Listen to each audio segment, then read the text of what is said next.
Hello, welcome back to the Metropole Grid. My name is Andre. Checked if he's unmuted. He has nailed the landing. February 8th. How's everyone doing? I had to ban a robot out there, and I got it. But unfortunately, it's leaked through the restream filter, and it is in YouTube now. It has leaked through Twitch into YouTube. I could get it off of Twitch, but is now permanently existing on YouTube. What's important is you don't fall for its tricks. Rick shot the bot. I did a bad job, but I didn't have the tools to do it.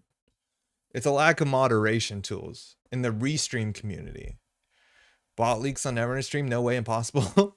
For real? Okay. Maybe some of y'all don't know what I'm talking about, but there were these accounts that would like legitimately bot accounts that would make Netrunner DB accounts and then make comments on Netrunner DB deck lists and then embed a broken link. We saw one of these a long time ago when we talked about it on stream, and it was clearly like a botted account. There's been more of them. I've actually seen a whole bunch of them. I don't know what's going on or like why someone has a script that will make accounts on Netrunner DB and comment on your deck list. Hold on, one second. I have to catch up on chat. I just have to do this. No, that's not what that does. Hold on.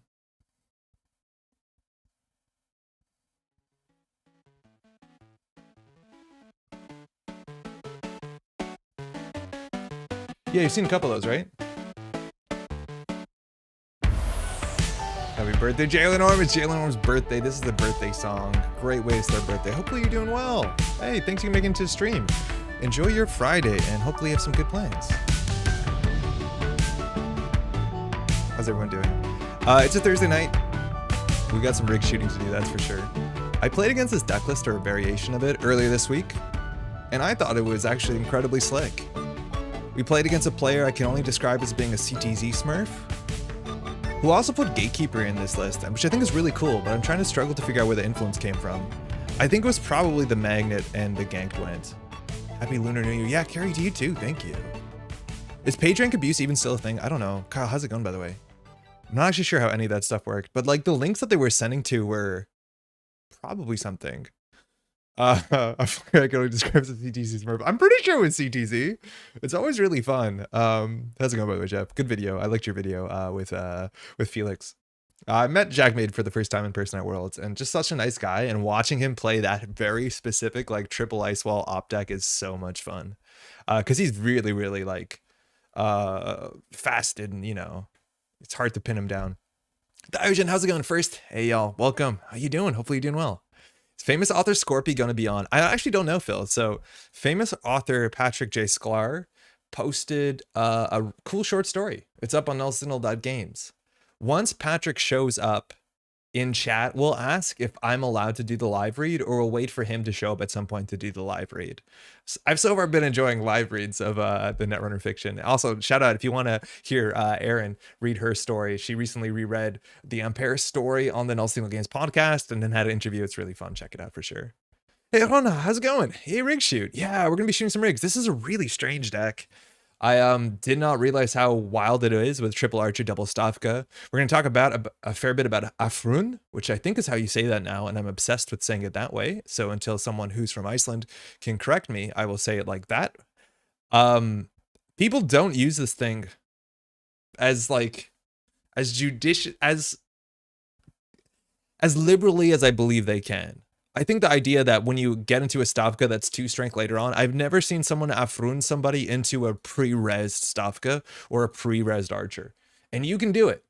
On approach, technically, you have to do it on approach. It has to be the outermost because they can't jack out. No, because they don't jack out on movement. Yeah, on approach, even if the ice is pre-resed, you can just go ahead and just purge him a virus and get an Afrun, and it should work. And I've never seen anyone do it, so we're definitely going to do it. I think it's a really gross combo that's going to get a lot of people by surprise. Eric, how's it going? Exploding Programs Night. Your rig shot the bot. How's it going? Dave, bonsoir. Bonsoir. How's it going? It was really nice to me. The bot was. They leave such positive messages. Yeah, they're pretty nice. Never counting any Trojans. It's very on brand. Brennan, how's it going? Frisbee, also, how's it going? It's been a minute. Glad to hear you like that. Maybe they will get an algorithm to share it a bit. I'll write a whole bunch of comments, man. I'll help you. It was a great story. It was. Cold Lava, how's it going? It was a really great story. I really liked it. Doing good. Got Friday off. It's 3 a.m. here. Oh, no way. Okay. Enjoy your Friday off. That's awesome. Owen, what's going on tonight? Hey, sup. We're going to be doing some rig shooting mostly. So there's a bit of news to talk about today. We'll get to that for sure. There's some really exciting Netrunner news. No doubt we're going to get there. I think we're going to start here and play some rig shooter Wayland and rig shooter op. So I put out a video just yesterday morning, which is a World Tree deck, and I think it turned out really well. I've actually posted the deck list on Netrunner DB with like a really long write-up. I haven't done that in a really long time.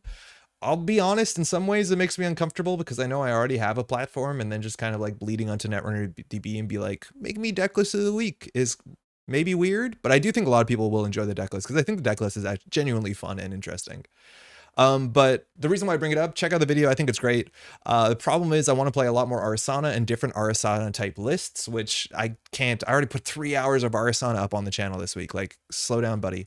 But we played against somebody who, again, I would describe as a CTC Smurf, who played a version of this list, and it was a really tight matchup. It was really close. We had to take some really ambitious lines to kind of call what certain ice was unresed with like just hoping it worked out. But I do think that there's not a lot of people that are breaking Archer anywhere near easily, which is kind of really cool for a deck that runs 3 of this continually more doofy looking Sentry, which is pretty cool. Mind you, I talked a bit about on I think one of our last streams about the idea about designing ice by budget, and I totally forgot to mention that while the design of budget on Archer, the forfeiting agenda apparently is worth like 4 or 5 credits, so it's pretty, you know, it saves you a lot of money. Having a Sentry with End the Run is technically worth at least a credit of res cost in the game, it turns out, because there's not a lot of Sentries that End the Run. So that's actually really cool. I forgot about that. Sentry End the Run is actually something unique in Netrunner that overcosts Sentries, so it's pretty cool. Is every Netrunner streamer is an Ari op stand? I know, it's so funny, but like for content creators who want weird stuff to happen, who aren't out there just like grinding PD, they're like, oh, op is really cool. You can do whatever you want with it. And then like, yeah, World Tree is just alternate op, which is really good fun. Crap, I have to get watching that video. It's 3 hours. Have fun. It's a lot of it, but it's like, it's a really cool deck. I think it's actually great. Netrunner could use more non-breaker rig shooter like Hagen. Yeah, Carrie, I agree. It's like Hagen's actually a really scary thing for a lot of decks to face check into. And it's cool. Well, okay, yes and no. I face check, and people face check around Hagen very carefully. I've seen a lot of PD decks over the last little while play 2 Hagens, which I think is actually correct. I think there's so much damage that Hagen can do in the modern meta that I actually would want to play another one of them just to have that as an early face check pressure. Again, if you're not familiar with Hagen, it says trash a program that's not a Decoder Fractor killer, which is cool that it can like be cool program destruction, but also not just say, haha, criminal lost a breaker on turn 1, game over or whatever. Not that they install their breakers on turn 1. It's just they have 1Ms, right? That being said, like, I do hope, like in Netrunner, where there's an incentive to play more interesting programs. There was large metas in Netrunner where people just played like one program, you know, one of each of the breaker suite, and then at that point in time, unfortunately, like 2 Rezekis. And while I think it's really cool that we have maybe more MU to work with and we can play more programs, if at some point, I don't think Hagen's anywhere near there. We just have to be careful that it's not like there's too many cards that punish you for playing non-programs, because non-programs are genuinely the more interesting programs in Netrunner. Like, I don't know what's going to take me to be excited about Cleaver, but what's going to make me be excited about Wari?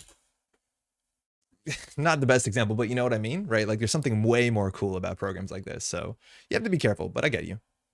I get you. I probably should make a bit less op content. Jeff, I think it's really funny too how you opened the last video. You're like, I've been making a lot of good op content and talking with op people. And then Felix is like, me please. And then I was like, yeah, of course. So every op player is going to come up and be like, hey, I have a cool deck too. Who can hate op or Ari? I'm actually like really surprised. Well, okay, no, I shouldn't be surprised about this. There are a lot of Netrunner players that I think are actually quite competent Netrunner players, even like newer players who are figuring the game out, who are scared of playing op. And what I really like about op content and like showing op decks is at the end of the day, it's not that bad, especially if you play on JNet, where it tells you like you trashed a 4-coster. These are your 2 options for 3-costers.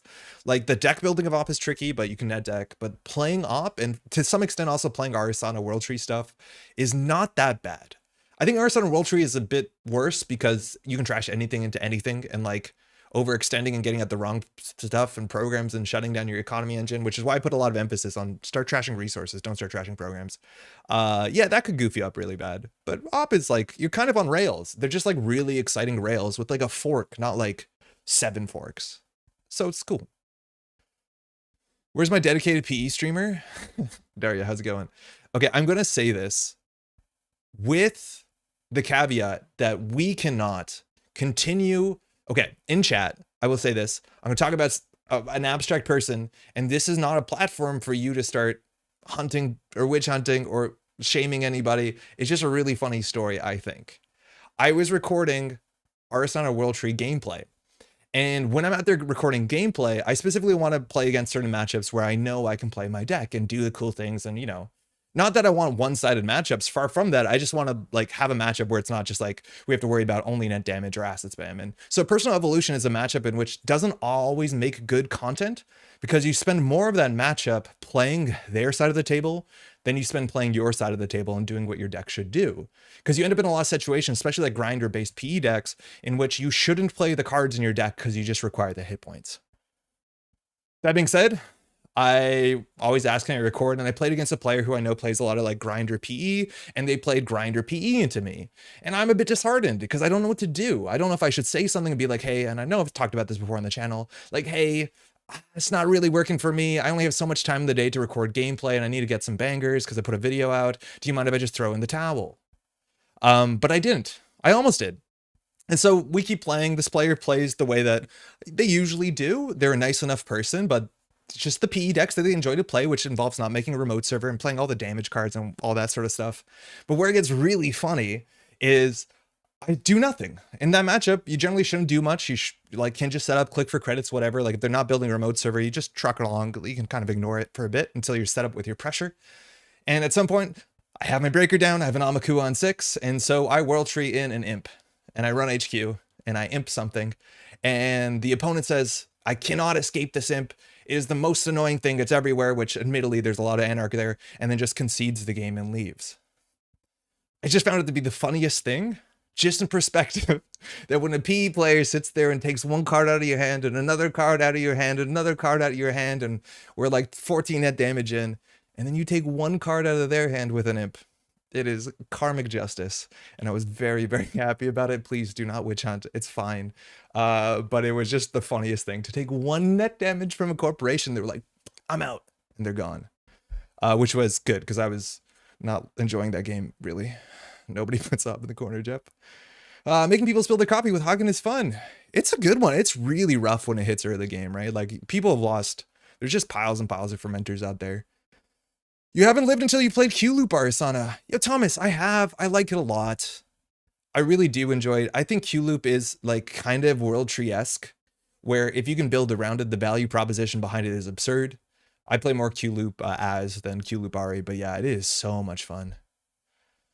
That I'm sure it got a migraine. Look, if you hadn't asked me to play PD specifically because we were recording, I was about to play Grindery deck. Yeah, thank you for that, by the way. That was real sporting of you. Turns out on the first turn, I had 2 cards in hand, which was very, very close, but I was not playing around form of carry, so you would have got me 9 out of 10 times for sure there. I would have just jacked out. Issue with PE is that it's been a thing for almost 12 years now. It's nice to see something different. So like PE can be cool. I'm glad that PE is going to rotate. It's been around for a long time, but I get really annoyed when it's a PE deck that's just like every single 1-point agenda, all the like the trap ice, nightmare archives, like where they don't really have a game plan unless you overextend and you hurt yourself to the point that you can't play the game anymore.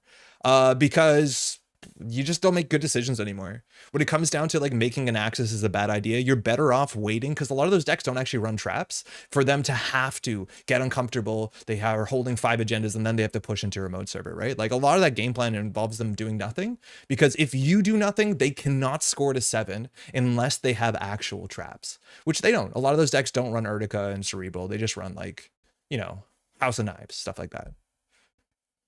So, hey Joe, PE Players Notes of Fun is a zero-sum game. Yo, Lucy, how's it going? Finally, after 6 attempts, my wife and I beat the Night of Zealot. Thank you for the recommendation. We got Resolution 1, Disrupt the Ritual. Also, Imp Story is very funny. Yo, I was so stoked to hear that you got into Arkham. I mentioned a bit on Discord. The last scenario was very, very hard to get like the good ending.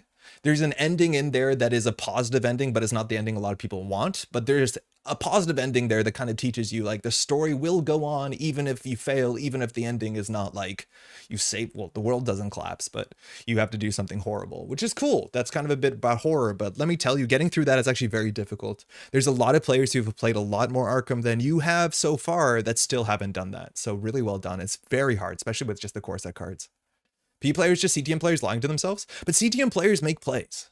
I think so. I also love the canonical JNet rando PE play that can constantly ask the runner to speed up their play. I haven't seen that too much. PE would be cool if Divert Power and Anemone played much better together. It would actually suck. Eric, if it worked the way that I didn't realize you thought it would be terrible. Everyone would actually hate it. So the good thing is most of the ice, in fact, all of the ice that has on-res abilities all say during a run. Otherwise, you know, people would be like rezzing pings through like instant speed nonsense and just giving runners tags and of course doing damage. So it's good. Your deck still has a trick in it. I just think the trick needs to be like 20% of the deck, not, you know, 100%. Hey Dan, I wish I was a little easier to navigate matchups in JNet. I should probably start marking that I'm playing glue or neurospec re-education or no P, but feels bad to get so rigid. It does. You feel weird getting so rigid. And then like you feel weird because there's some sort of social contract supposedly when you play against a random person on JNet that like no matter what, you're meant to be there and you owe each other a game. And I feel weird if I queued in and someone saw my deck and be like, actually, I'm just going to leave. Like I feel strange about it.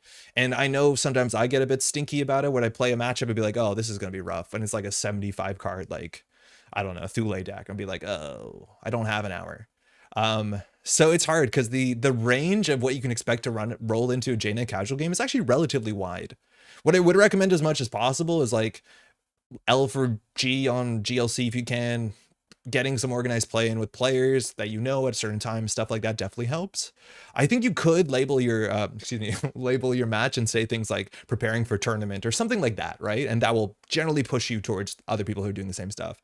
Like I know when I record, I'm not sure if people wander in with their best stuff or like whatever, maybe, I don't know. But like I played against Fire RL, who was clearly playing the deck that they were preparing for the Fight Club. And that was a really bad matchup. It was really, really difficult. So sometimes it's, you know, I think all the games we played though are like relatively fierce. We played against one player who was like, I think their first time playing Ag Infusion, which like that feels rough. But it's still fun. The deck still does its thing and you can see what it does. I said JK. No, I know. People specifically play deck that's a good matchup into yours.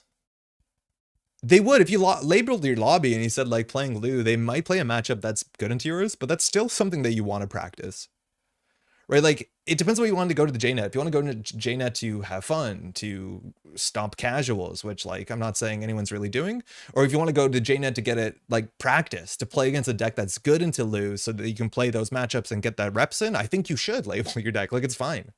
People won't run into you with like the easiest matchup, but maybe you don't have to practice the easiest matchup. They'll be like Ag Infusion Glacier, which is like probably a reasonable matchup. You know what I mean? We went into the 6th run with every expectation of taking that kind of met ending, having seen it written on a card in attempt 3, but we just got lucky on enemy spawns with Roland passive. Oh, super cool. Roland's really fun. I think Roland like is still always cool. 5 horror soak, obviously. That's rough, but he remains to be a fun character, which is great. I always have just Jay, so playing Corp and someone joins as a runner, I leave immediately. Wait, why? Is this a joke? It might be a joke that's going over my head. On that note, let's play this deck. This is StandObb. This is Silent Arbiter's list. I don't know why it took me so long to figure out how weird this list is, but I'm glad I played against it. But it's doing a lot of interesting stuff. Firstly, it's an op deck that's actually trying to score 2 3-pointers, which I don't think I've really seen in a long time, barring the sort of like horizontal trap decks that are trying to kill the runner through like asset grind.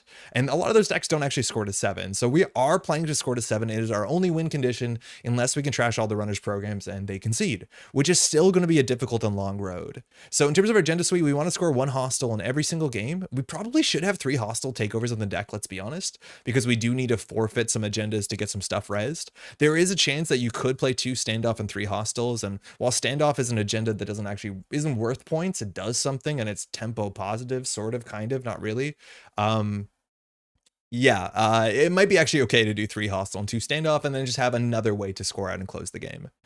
For the runner, it also does hurt that they only have 1 less hostile to steal, so they need to steal 3 agendas out of, functionally 8. That would make it 3 out of 9, so it's better for both players. Assets, we have 2 NGO fronts, which is really cool, especially if the runner knows it's there. I'm a big proponent of playing open decklist Netrunner, and having a single NGO front in your decklist is all you need to have really, really big gains. But this deck actually doesn't have that much money, so this makes a fair bit of sense. We have 2 Regolith, which is pretty slow, but we empty it for 1 turn, probably jam the next. I think this deck can just jam turn after turn after turn, and then spin dock. Operations, we have 3 Extract, which in a lot of op decks is a better card than Hedge Fund. It allows us to trade our ice down. If we want to look at the ice strengths in this deck, it's actually a bit less. It's not that bad. So we have 4 as our highest. So we have Border Control. Border Control, we have our 3 costers, which would be Sandstone. You can't sort by cost on Netrunner DB. And then we have a single Magnet. And I think that's all our 3 costers. We trash our 3 costers to get 2 costers, which would be Tattoo Bolas and Afrun, which we'd only do during the sort of window where it makes a lot of sense. And that's kind of it. We could go a 2 coster into a 1 coster. I don't know what it would take to do that, but those are the options. You can, of course, can also extract things like extra Regolith mining license. You can extract a Spin Doctor. If you don't need to shuffle stuff back, it's fine. I'm surprised they don't have Corp Town. Corp Town is a really, really incredibly slow card. That's not going to work. Oh, it works. Oh, because Corp and Town are in here. I didn't think it would work. So I have lost games at big tournaments to Corp Town. Not that we've ever been in a Corp Town meta, but Corp Town is really difficult because you have to hold this into the remote server, and then you need another remote server to win the game in. That's very difficult. I'd argue that trashing resources is good. It's not going to be exactly game winning. Trashing a Banhar is probably the best case into this deck. Obviously, trashing multi-access would be good, but ideally, if we can trash the programs, not a lot of the resources matter. This card is just incredibly slow. 5 to trash is a fair bit, but like we have only 1 remote server usually, so what we have to just like flood up with agendas and then just push on top of this. I'm just saying, like, in theory, rezzing an Archer is probably more damage if it fires than ever rezzing a Corporate Town. So Corporate Town and Atea, yeah, I guess it could work. Couldn't they just pull out with, sorry, it's covering, the heart on YouTube is covering it. Couldn't they just pull it out with op and trash twinning? You can't, it's hard to pull this out with op. If we extract a 2-coster, comes in on the table, and then we have to still forfeit an agenda because op only forfeits res costs, not additional costs. So you still have to forfeit the agenda, and then this has to survive till the start of next turn. So if we're trashing an ice, of which we don't have a lot of 2-costers to get the Corporate Town, you still have to pay for everything, which is really, really difficult. I have arrived. Patrick, good. Question time. Firstly, congratulations on the story. My big question is, do you want me to do a live read of the story, or do you want to come up on the stream, obviously in the future when you do, and do a read of the story yourself? Either way, I'd be happy. Just let me know so we can plan around that immediately. Yeah, Cybersand? Cybersand is also another card that fits in the exact same problem where like it eventually can be a busted card, but it's a card where you need so many things to line up for it to make sense. So we'll see. Otherwise, we have Extract and Hedge Fund. We only have 2 Hedge Fund. That's maybe sometimes an issue. I have a question. Shoot, Phil. There's a story. There is a story. Let's talk off the air.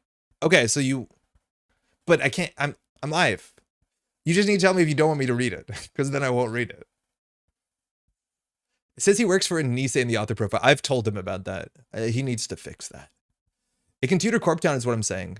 Oh, it can. It definitely can. But like forfeiting agenda to trash 1 resource is probably not worth it, right? Mind you, we already have Wake Up Call, right? Like this is the difference between Corporate Town and Wake Up Call. It's like we have Wake Up Call, so it's obviously non-virtual, which is, I guess with Corporate Town slightly makes sense, but we have other ways to target the stuff we want to target. So it's like super, super, super extra. But then the problem is like we need to get down, what's it called? A Cyber Sand. We need to res a Cyber Sand. We need to res a piece of ice. Then the Cyber Sand has to not be challenged. And then we need to get the Corporate Town ideally behind that ice that has to survive. And we have to have an agenda scored, right? Like it's a lot. It's asking for a lot. How long has he been cooking? Patrick hasn't been cooking in a really long time. He's cooked me dinner multiple times, but I don't think Patrick worked in a kitchen for like a decade now. Hey, Gustus, it's going well. How are you doing? Nobody challenges Cyber Sand? Well, that's because nobody plays Cyber Sand, so we're both correct, yeah. We also have 2 Trojan Horse. This card is not healthy. It shouldn't exist. I don't think there should be that bad of a punish for just rolling up and touching something. This is very FFG, very not NSG if you ask me. Maybe I'll be surprised at some point. But the condition on this is basically every turn, and then Trace 4 Trash a program can just do the game on the spot, and there's no good way to beat this.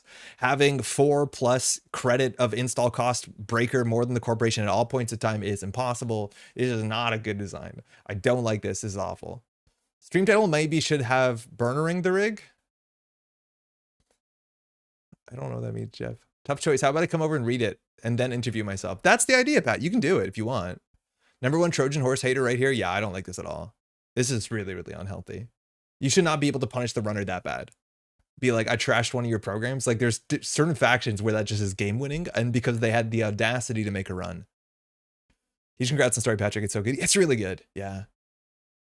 Okay, we have a singleton ganked. This one's really strange because it obviously can fire, and ganked it to Archer is like pretty messed up, let alone like 7 strength stopka. It sticks for the whole run. If I'm not mistaken, yeah, it does. But it's a 0-coster target. This deck doesn't have Rashida. I'd actually say that a really obvious downside of this deck is that it's massively lacking card draw. I know the version I played into this of Fuddruckers, they moved around some influence and actually played 2 copy of Gatekeeper, which I think is a really, really good inclusion into the deck. Because of the speed that you're going, Gatekeeper is quite good. Gatekeeper naturally is not a bad and extract target, as much as the 2-cost slot can be a bit like underwhelming, but it's really good up front. It allows you to fix your hand and it allows you to draw cards while the runner is face checking, so you can get your next agenda and push in from there. I actually really like Gatekeeper and Op the more that I see it. And for 2 influence, it's like totally doable. But specifically for rush deck, because if we don't draw our ice, we can be relatively quite slow. We don't have Rashida, so we can't get Rashida. The other 0-coster Spin Doctor, which is card draw. It's nice to get a 0-coster, but if we're getting a ganked, it will be res, so they'll know what it is. That's still pretty good. It can still fire off of R&D and centrals and the remote server, but it is what it is. I was referencing the fully spoiled card. Oh, right. I don't know the name of it yet. It does look really good, though. It looks gross. It's a very concerning card. It's just free white hat. Why is there a card that's run HQ just white hat all over the place? How are you meant to play Oppo? I think this is how they make Shaper like have a card that does something into tags. They just make it like run HQ white hat. We'll talk about it later. People should read it on their own. To my publisher brain wants those page views. Listening to you try and figure out what a Fuddruckers was my favorite. We honestly don't have them here. I think the only time I heard of Fuddruckers is like in a, what was the name of that video game sketch thing with Ashley Birch from like circa 20 years ago? I think one of them ended with them yelling, "Let's go to Fuddruckers," and they went to Fuddruckers. That's all I've heard of it. I don't honestly know. We have 3 Mavirus, really good. Viruses are breakers. It hurts viruses. We also have the Mavirus into Afroon line, which I think is underexplored, and we can do it even when your stuff is rezzed. People don't do it on res dice. It's really, really good. Hey Ash. Yeah, hey Ash, what you playing? Yeah, right. Thank you. Tucana, it's good. It's weird as a 1-of, but I guess an op, we can like always Mavirus for it. So 1-of is actually relatively good in op, as much as you often see 2-of, but yeah, that's totally fine. There's one in Saskatoon. I did look it up, Phil. Yeah, there's 2 in Canada, and they're both in the prairies. So that's cool. And then the Ice Fleet is like all the barriers. We have Tattoo Bolo, which is not bad. This actually like looks a bit like a magnet because you can't really Trojan through it. It gives you money. It replaces itself. And that's also where kind of like the Gatekeepers. If the Gatekeeper draws cards, the Tattoo Bolo puts it down as long as you get them the right order. That's kind of cool. We have a Singleton Magnet. I feel like we probably want more. This is in some ways possibly the rig shooter's fallacy. Because I've seen so many decks like this in the past where somebody will build a deck and the deck's goal is to win the game by locking out the runner by trashing all of their barriers or their fractors. And so their Ice Suite will be entirely barriers. I think that's often incorrect. It's not so bad in this deck, but I just want to say that we've seen a lot of decks like this in the past where it'd be like, it's a deck of 14 barriers, and there's times in Wayland you could play 14 okay barriers. And then just your role would be to like to trash the one thing. The way I see it is that a lot of times when stuff fires or doesn't fire, you sometimes don't have a choice what you trash. And so there's a chance that in the early game, you just trash through the decoder. And so it's in your best interest to be able to capitalize on whatever you've trashed for the next couple turns. Because there's a lot of decks that you can slow them down, but you can't lock them out. So having 1 or 2 and arguably 3 or 4 end the run code gates is probably not bad, because if we do end up trashing the decoder or they have to simul-chip aggressively and get rid of their decoder to get down their fractor, it's another angle of attack that we kind of lose as soon as we focus and basically say we have 1 strength point, but also now we have a massive weak point where like you don't need your decoder and we won't punish you that hard. We have a Singleton Magnet. So just keep that in mind. It is something that we've seen across Netrunner decks, and I don't think it's ever proved to be exactly correct, but you can always go slightly wider than you think you can, because then you have 2 axes of attack as much as one of them is not that strong. How's this deck ever playing Wake Up Call? I don't know. It has a couple stuff. You're right. It doesn't have a lot of trash. It's not an acid deck, but like people trash my buyers. How sick is a snake art? It's really good. It's a Yakuza, right? I think it's Elwyn. So that has to be Yakuza, right? It looks like Yakuza. I'm sorry if this has been asked a million times, but why is the YouTube stream featuring Stellaris of all the games? Piotr, I don't know. If I don't pick it out before the stream, I think it listens to whatever keywords we say and then just assumes that we're playing something in which some of those words showed up. So I don't know what we said about Stellaris exactly, but it will change throughout the stream if you update it, which is pretty weird. Then we have Archer. Haven't seen this guy in a long time. Who breaks this well in the modern format? T. No one. No one breaks it well. Oh yeah, Brennan, you definitely know who drew it. Yeah, it is Yakuza, right? It looks like Yakuza. Yakuza's arts are really great. No one breaks this well, especially early. If it fires, it's pretty good. Obviously 7-strength Stavka is its own thing, but honestly, if we have the agendas to forfeit, 6-strength Archer with 4 subroutines can be better than 7-strength Stavka. Like, a lot of people have gone to Netrunner, and this is like the scariest sentry killer thing, the Destroyer. For a lot of older heads, this is it. And Archer hasn't been around for a long time, and let me tell you, it's still really, really frightening. Oh, I did the brief. Yeah, that's what I reckon. Oh, really cool. I'm excited to see more of it. The art from what's been shown in that fan is really cool. Just stopped doing World Tree. Play to watch this. Yo, William, how's it going? We played against a deck like this with the World Tree, so you're going to see it on both sides, hopefully. How's it going? Let's give it a shot. I think this is cool. How much ice do we have? Mind you, with triple Archer, sometimes you have less ice than you think you do. We don't want to draw the Afroon. We have no like filtering besides Spin Doctor, but I'm not really playing Sprint that much in Opdex as much as it does have a lot of utility. And it's 17 ice? Whoa, that's way more than I thought it would be. But no Rashidas. We'll see if that hurts us. That's another really nice card to get your thing to fire, right? Like your wake up call. New Corp deck. What's this called? Shout out to Silent Arbiter, by the way. It's a really cool op deck. The name is going to get people by surprise. Up. Okay. I don't know how good we are into early central pressure. I think that's one thing is like, if we want to really push it out very hard, and mind you, SDS drone deployment is a hell of an agenda. Resing an Archer for free is also really good with send a message. But we might be a bit soft on centrals. It is 11 agendas, which is bad in 2 Hermes, but it's only functionally 8 agendas because 3 of them don't have points on them, which matters for Hermes, but not much else. I've also said this before, if you haven't seen this. This is Red Sand Cycle, but if you ever find this card to be slightly hard to read, it's because it is. It's because all of the functional text was written in the font size of flavor text, which is, there was just a lot of issues with the editorial part of the Red Sand Cycles. So this text is just really difficult to read. I wonder if rules says technically this is flavor text, because if you ask me, it's technically flavor text, right? Like it's this, but not italicized. So maybe because it's not italicized, it's now rules text. Is that all it takes? Is it only rules text if it's not italicized? 49 card Hosh? Probably viruses. Maybe just having a wake up call is good because viruses. Because of imp. Hey! Thanks, you too. Okay. Opening hand. We don't really have a play. We actually don't have that many aggressive plays in this list compared to other op decks because we only have 5 3s. So you can't really jam 5 3s on the table, and we actually don't have Rashidas. So there's going to be a lot less plays than I'm used to in op list. So what do we want to start with? We want to start with a standoff, not on turn 1. We want to ice up centrals so Hosh can't get an access. We can't really do this with this hand.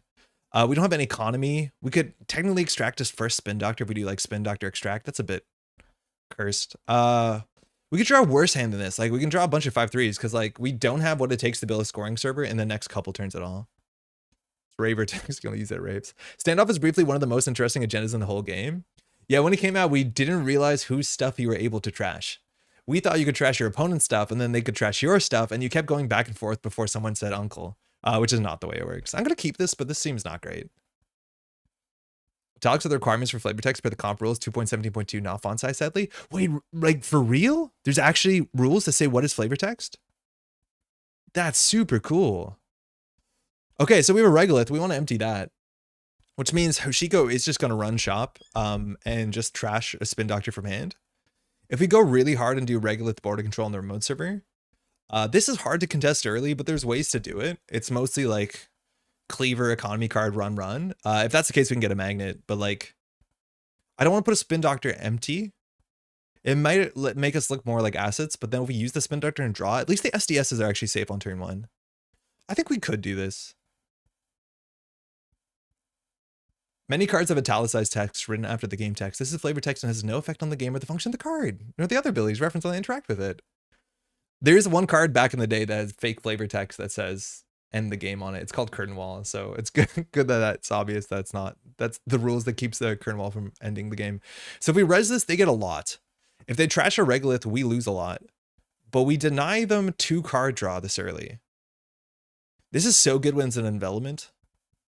I genuinely don't know what to do there. If they trash this, they go down to 1, but then they go back up to 4. I think we have to res this. We get our $1, they get their thing. What about putting emphasis in the italicized flavor text, which is de-italicized? So we'll res a spin here. That's not that bad. We can get punished here. They can trash it for 2 if they want. They want to get card access. They might not trash it. Or he might, excuse me. That's a really good play. We'll see draw 2 install. I don't think he'll take the 4 credits here. But you need something really good to do. The cast is good. Trashing an NGO front's really good as well. That's where I was worried about drawing into something that's quite bad. Now, we probably put the Tucana in server 1 and go from there.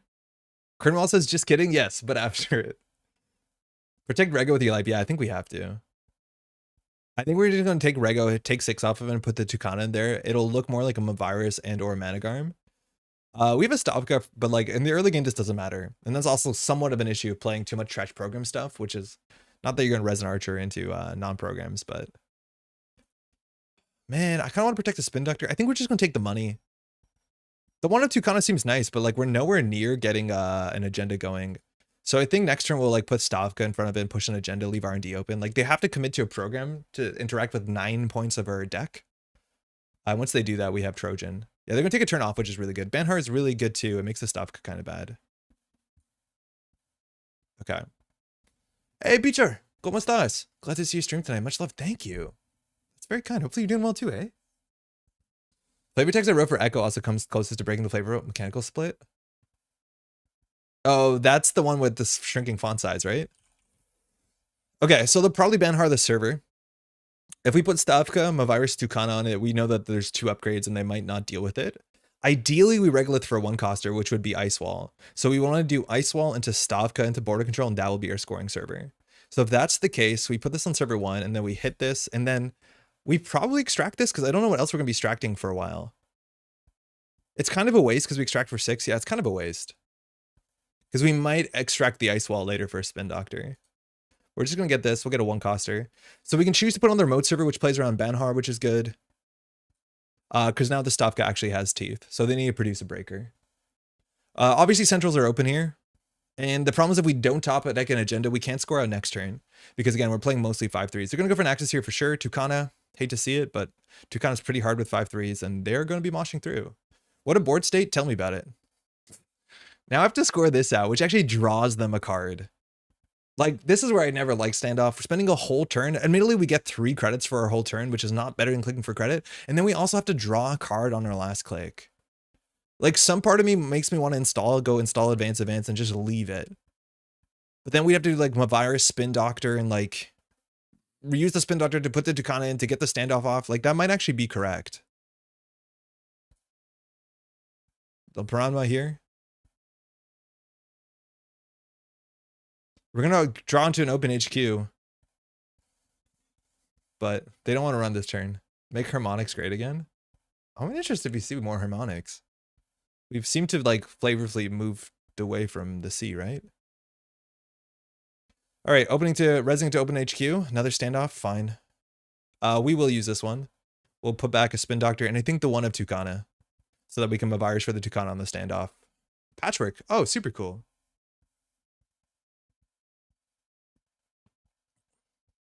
Echelon's down. Trickster Taka's down. Okay, the other options we can score a standoff. See if they trash a daily casts. Imagine they trash a daily casts. How bad the standoff is for us. And now with the Banhar, it's actually still hard to get the Archer on the outer side. I think we do install advanced events. I don't think we use the Mavirus anymore for the Tucana. I think we have to keep it to Afrun. The recursion is probably just labor rights. I don't think we've seen enough like viruses. Yeah, they're playing reg stuff to know whether they're on the virus package. Assuming with Patchwork, they're just on Echelon. They're just on real breakers. So advance event score. So waiting for the runner to trash card with standoff. This technically is an op card. They didn't. Oh, we drew the Afrun. Oh, that couldn't have been worse. The reason why we didn't do the Mavirus into Takana is so we can draw the off rune. That is terrible. That is genuinely awful. All right. We still might get them with the Trojan Horse, though. And then they have to, like, labor rights back in their echelon. I don't know if they're playing Katurga. They might. It costs 2. But Patchwork is really cool with this sort of, like, steel skin and all that sort of stuff.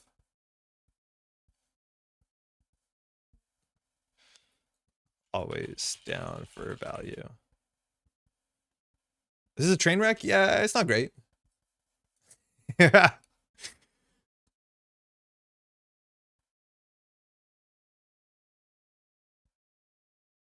Ooh.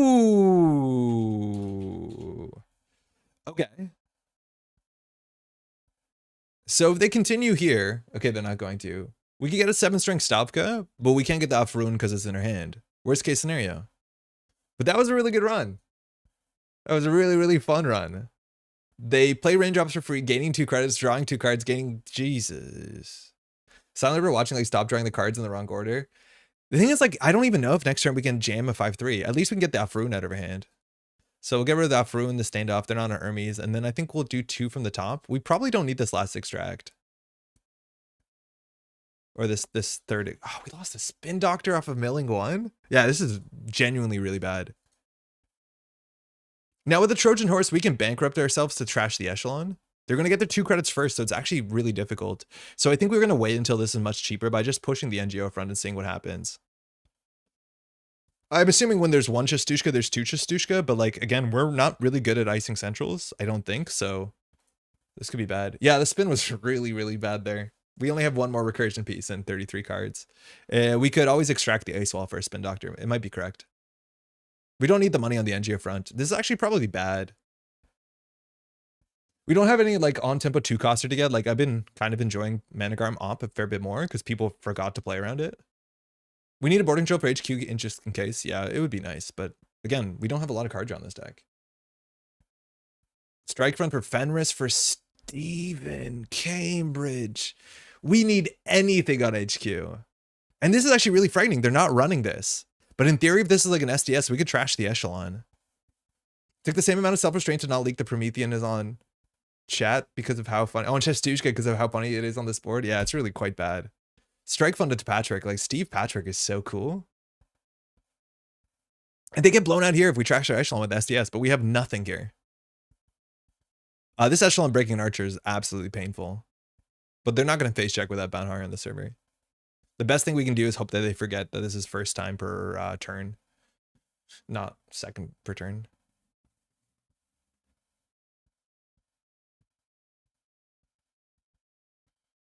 So if we don't res this, we have a send a message play. If we res this, they have to do 3. So they have to boost to 3, 4, 5, 3, 6, 9, 10, 11, 12, 13. Yeah, okay. Banhar is on server 1. Yeah, Archer into Echelon 1 strength is not bad. So now they don't have a killer. We res this for 2 credits. But now the SDS doesn't do anything.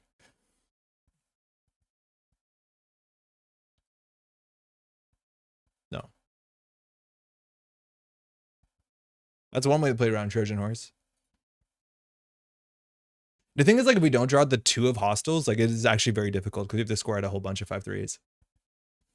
Another Chastushka here is probably going to happen. And then once the second Chastushka happens, Steve Cambridge can do the 3rd Chastushka the turn after there. Oops. Oh, this is bad. I honestly don't think we scored the send a message until we get another ice on the table. Oh, this is so bad. Hand goes. Hand's gone. We lost no agendas. We lost a wake-up call. That's fine. Taka's going to go, though. That's called manifesting. Grim, how's it going? Serving dinner. Have a great stream. Brennan, enjoy dinner. They're going to check the bin. There's a standoff in there that has no actually, it messes up Taka Miami. Like, the standoff is okay for them. Now, the Taka, they can't afford to take a tag here. They have no breakers. This is devastating. This is really bad. And now imagine this was either an SDS or a send a message. We have no legal target. And that's the thing is, like, it is, R&D is safe, right? Like, it's safe. But we need to not draw an agenda here. We need to draw an ice. And the thing is, like, the ice, a lot of the ice is, like, if it's Stavka, it's useless, right? Like, we just want an ice wall in our development. So you can't take attack here with Taka. Yeah. Well, this one's not good.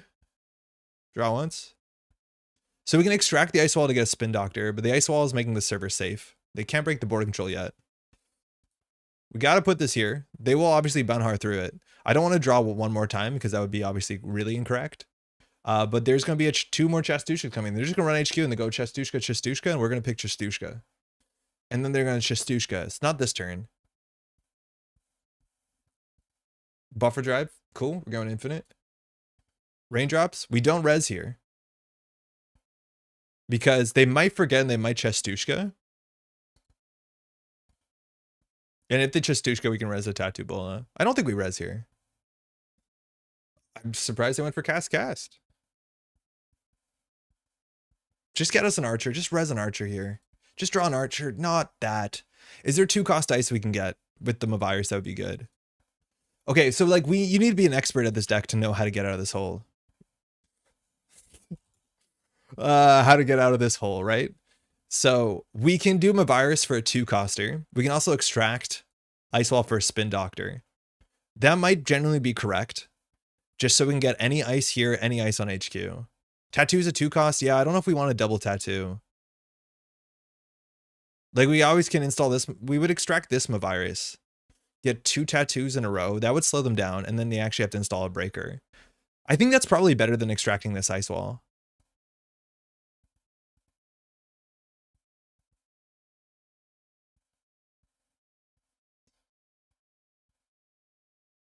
Holy shit, wait, we could have just got a Tucana. Wait. Can you Tucana for Archer and Reza with Sam? Oh my god, yeah, that's art. That's good. Holy shit, wait.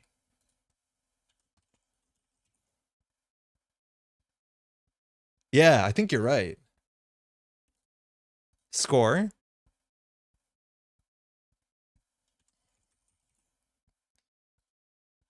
Purge. Hold on, we got it. I undo click like no one's business. Server 1. Res. Oh wow, yeah, the fire's on that. Yeah, you can do it. So we just have to do Tucana first. One of the Tucanas apparently. We'll get Archer on HQ. And then we'll choose an agenda to forfeit. Close prompt. You can choose not to pay an additional cost. JNet won't let you. And then we'll send a message that apparently paste 2 to res Archer? No, I'm going to pay nothing. That broke massively.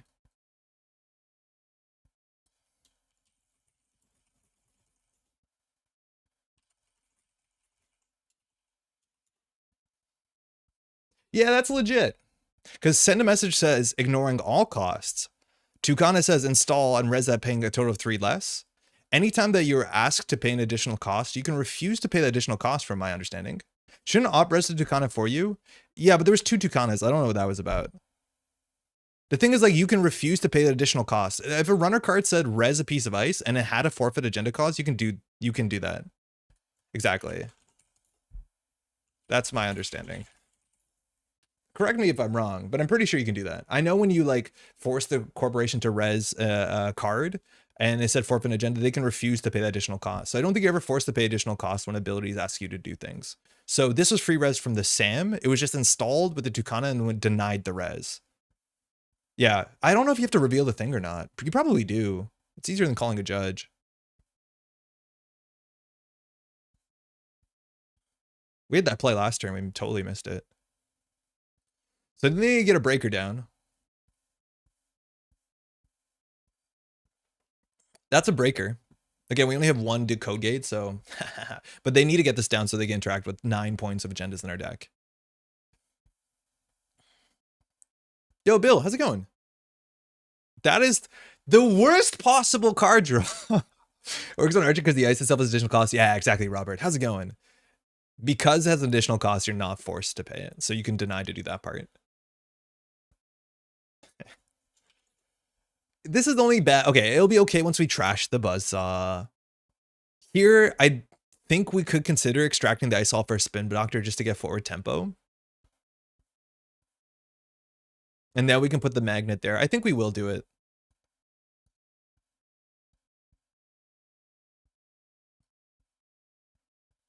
Man, we keep getting free card draw.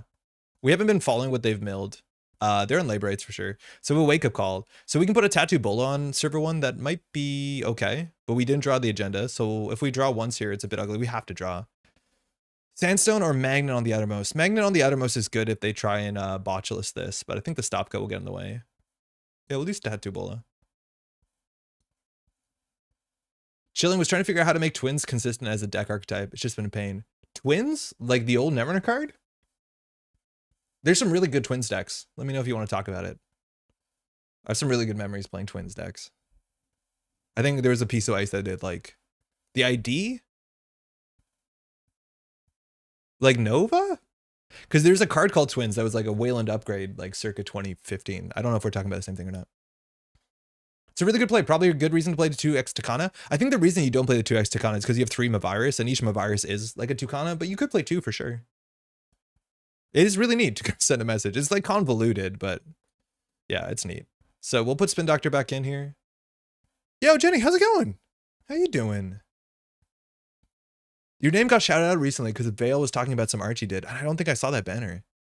Nova. Oh, okay. I got good memories. I haven't played Ampere Nova in such a long time.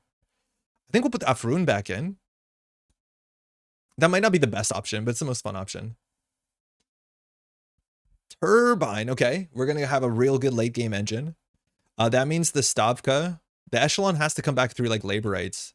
I wonder if the deck is on labor rates. There's a chance that if Promethean was on labor rates, he might stop Lagoing, but I think he has one in hand. Yo, Jenktivus, happy Thursday too. Okay, that's exactly what we wanted. And the Tukana's going to fire no matter what, which is kind of sick.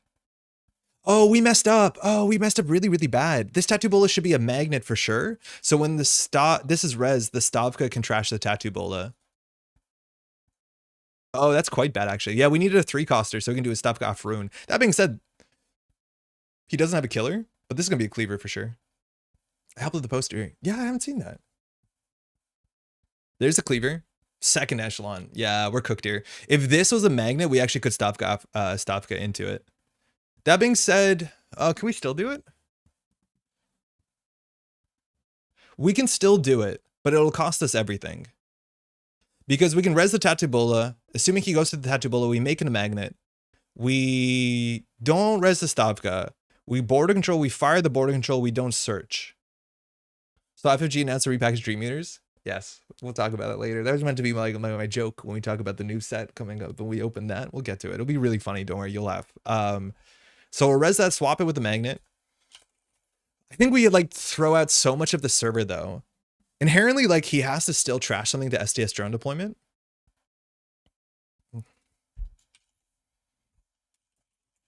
But we really need to slow him down here. I don't know if the deck is on labor rates. I'm assuming it is. We haven't seen any. But like that is inherently a problem with a lot of these sort of meta decks is where like if you trash their programs, it's not a win condition unless you can close the game quickly around it. So here, if we Tattoo Bola, they break, we get the magnet up. If we don't resist Stavka, he goes through the border control for 1. We crack the border control, it ends the run. He has to go back. Then if we hit the Tattoo Bola, we stop half run, we can trash 2 programs. So the problem is that doesn't end the run. But if he steals the STS deployment, he trashes 3 of his programs. Then at that point, we have Magnet into Stavka as the remote server with enough rune. Is that enough to close the game out now that we've double archered essentials? I think it's our only play here. It's super, super ambitious. If the Tukana fires, we'll have another ice. But we'll see how this goes. This is cool. Have we subscribed to Velma's Diner yet? I can't find the channel without logging into it, so no. And the channel is not up yet because I can't talk about spoilers because they're spoiled.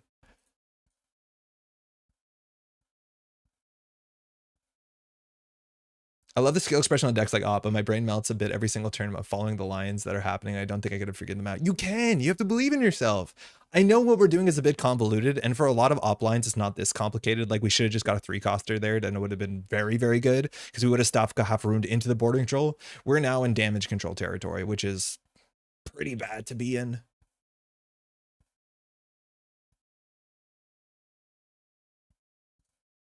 No. Never done that. I've never said no on a border control and Op. You can find describe it if you go to the channel you are directly. I just don't know what the channel directly is. Like, I don't think I have a vanity yet.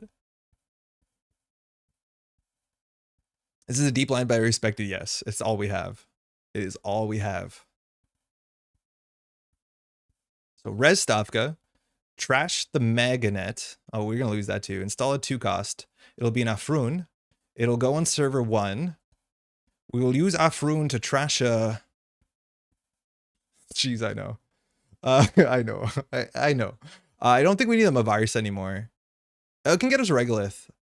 The wake-up call is actually really interesting because we have to trash a piece of hardware so we can trash the buffer drive because they're going to be on 3 cards in hand and they're going to probably trash a Tucana. So we're going to keep that. I think we'll get rid of the Sandstone. Choose an installed runner card. You can't use the Echelon, 7 strength. You two change it when they added the at. Everyone has a vanity. Oh, sick. Fire Unbroken. So we can trash 2. Okay. So we have 2 archers. This is the 2nd Echelon. So we're going to target that. Then we're going to go target the Cleaver, I think. And if they steal the, if he steals the SCS, he has to get rid of 1 more. You were subscribed. You're probably the first subscriber, Eric. You can find it? Wait, actually? Oh, I had no idea. Hell yeah. I think we might be able to crawl back here. Claw back here. So no breakers. We'll choose the 2nd Tucana. It's a better Tucana. And so now we still have to play around Banhar. Halfrun, for what it's worth, is still an end the run ice. Like it's okay. We can get the archer there, but we have to forfeit this, which we don't want to do. Another Stavka is actually kind of funny. I think we'll probably just do border control, right? It's going to cost us 4. That one's weird. Want me to post it? Yeah, I don't mind. So they did trash it. So we have 2 lines here. We can do install, advance, and then they still have to figure out how to run this twice. Or we can start by wake up calling this buffer drive. I think the first subscriber I did about 20 seconds after you first mentioned in many streams ago. Oh, nice. Well done. Which way do you think we go? We can either threaten the buffer drive, which seems important for the infinite economy. But if we do that, we can't score out the SDS. If we scored the SDS, we threaten whatever breaker comes down. But he probably has another Cleaver. He probably has a Labor Rights, I'm assuming? You asked them for action first? Oh, yeah, so true. That is true. We're just going to pause. But in theory, we can ask for action because he can crack the buffer drive. I think it was right after Lucille who found it that week. Oh, nice. Yeah, it is more. The tides have turned. We had to believe. We're now believing. It's still going to be really hard. I just can't tell if we want to trend the buffer drive, of which this deck has 2 of them. So it's probably really important. But then he has to like buffer. It's going to Labor Rights back an Echelon, a Cleaver, and a buffer drive. But I think that's like so slow. I think with the patchwork, we have to do this. So he trashed something. So he can't take 4 damage because he would die. I can post a link. And off topic deals and everyone can find it there. Okay, thank you. Wake up is probably the better way to go because they're likely to have a 2nd buffer. They do have a 2nd buffer. I don't know if they're likely to have a Labor Rights. That's the one I'm scared about. But there's a chance that they're just on 2 buffer drives for their like end game recursion and not on Labor Rights. Which means this is safer technically in HQ. We could take a turn off and trade this Mavirus into... The thing is like he can full send it here and go through the archer with 4 net damage. So I think border control and Halfrun to stop because the safer server. The problem is like as soon as we commit to the Mavirus and the SDS, like we can't do Regolith anymore. So I don't know if we push the Mavirus and make it a Regolith or we score the SDS drone deployment. Like how are we functionally spending credits?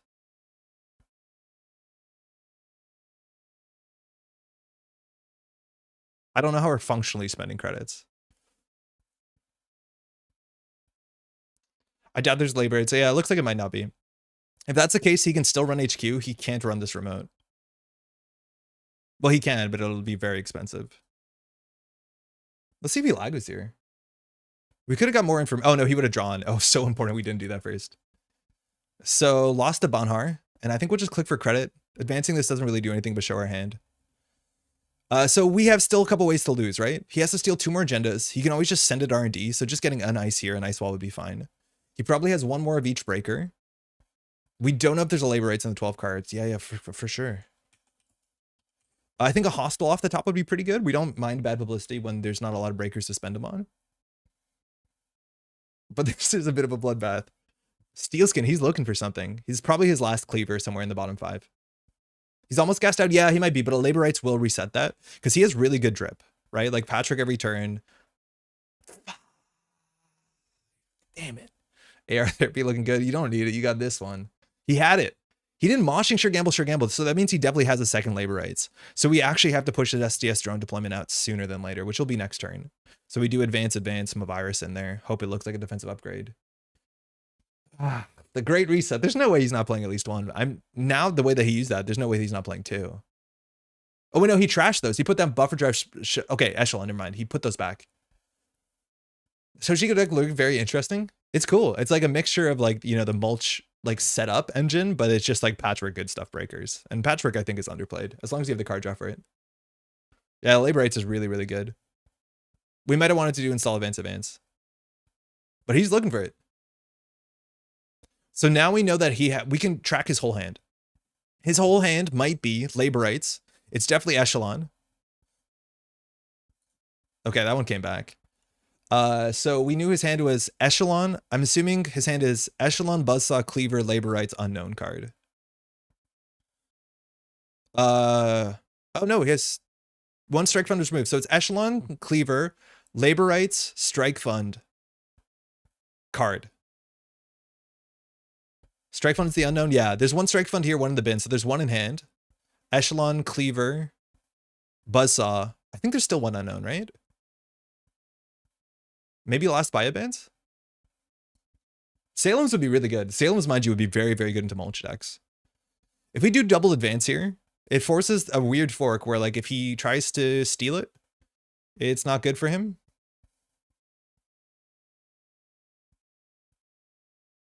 But he might be able to drop all his breakers. But he has to drop a Fractor. The magnet's gone, which is a problem. He has to draw a Fractor. Oh, we couldn't have virus into a Sandstone. That's not good. Oh my god, my virus res? Wait, why? We should have planned this turn a bit better than this. So he has to get a Fractor. He can do a Fractor into this. And then he has to break the Sentry. So he has to install at least two things and then run twice. So he can do it. And he has all the cards in hand. So he installs Fractor, install Decoder. Sorry, install Fractor, install Echelon, run. We have no way of stopping that. No, this is actually quite bad. Because he has the money to break all this and he just does install, run. Now, if he does that, he has to SDS drone deployment and probably the turbine, which if he doesn't have the turbine, like he's still on game point and we could lose at any point now. So how do we beat that? The Tattoo Bola doesn't beat that. The Mavirus doesn't beat that. We only have 1/2 Kana and it's in the bin. If we had another Afrune in the deck, like this is where it's really good. You purge with the Mavirus and you Afrune into the Stavka. Let alone you can Afrune into the border control. And then it's like functionally free. Like people don't Afrune unless on res. You can Afrune whenever you want. It's good. I think we just take a credit here.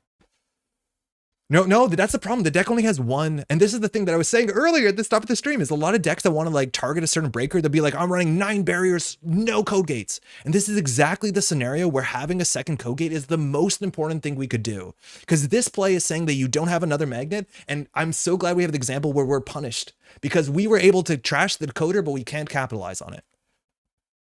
Oh man, I'm glad this showed up because it's always a problem with rig destruction where it's like people say, I'm only going to play barriers and sure, we can trash the Fractor, but if they can bring it back, why not capitalize on something else? What a world that Buffer Drive is finally a good card. I don't think it's a good world that we're in, but I hear you. So this actually is going to be not very expensive for them. This is 1, 2, 3, 4. And we have to do it again. I don't know if we can border control that again to afford to do this again. There's a chance we can. The only way that we close it out from here is we top deck a Trojan Horse and we have the credit differential, but they still have Buffer Drive as the last recursion card. Like he can still Buffer Drive a card into the top of his deck. So I don't think we can pop the border control here. I don't think we can afford to.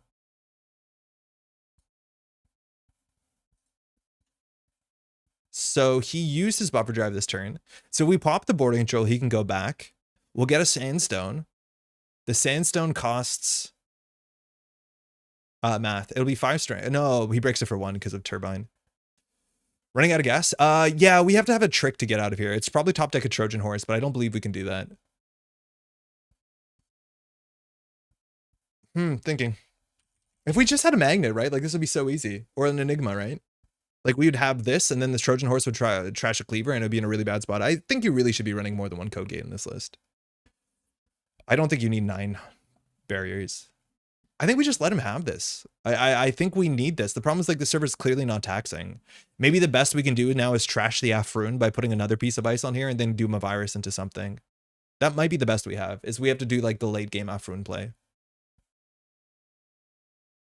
Even just having a Mavirus out and the Afrune in the bin. Oh, but we need a Spin Doctor back in. We have 1 Spin Doctor. It seems unlikely. He has to steal this. It's at least his choice. So he has another cleaver. And no, that's the last cleaver. So that's going to get... Oh, it could be the last laborites. His hand is buzzsaw into... We know his hand, right? This is fine. It probably is fine. There's no way he kept the turbine if he can't recur this. So we know he can recur this at instant speed with buffer drive. So his hand is buzzsaw into last laborites would be the nightmare. Ice Wall and Archives. That doesn't do anything, does it? That. Oh, not good. Oh no. Very normal breakers have been trashed. I know. And I still can't keep you out. Maybe it was up to us to not put an archer here and like have a central server that costs 4 to run as opposed to like having archers there. Like, yeah, there's something to be said about that. If we do install advance here on the standoff, it's actually not that great for us, right? Like he can trash the Lago, no problem. In fact, if we install this, he gains 2 credits because he can trash his Strike Fund, which is the only card in his deck. So installing the standoff actually gives him money. If we do install advance, we have a standoff, but there's only 1 more archer in the deck. So I don't think it's actually relevant. Seems greedy to save 1 from laborites instead of turbine. I agree. I wonder why the turbine wasn't cracked. I wonder if he needs to go through the archer, but like 4 strength, it actually matters if he installs the buzzsaw, but so maybe there's some consideration. I don't know what the last card is. You install him a virus, you could have done a net damage and maybe hit a crucial card. It is a line, yeah, but we'd be down to 2 credits. The thing is, if we hit the card, if he doesn't use the buffer drive on the turn, it doesn't really matter. But yeah, hitting laborites with viruses is actually quite relevant. But then we lose the 2 cost get, which is not good. I'm going to draw once. Okay. This is a bad install. You have to do it. But yeah, he just gets 2 credits. He just closely gets 2 credits. Why is it not in his stack? What? Why doesn't it show up?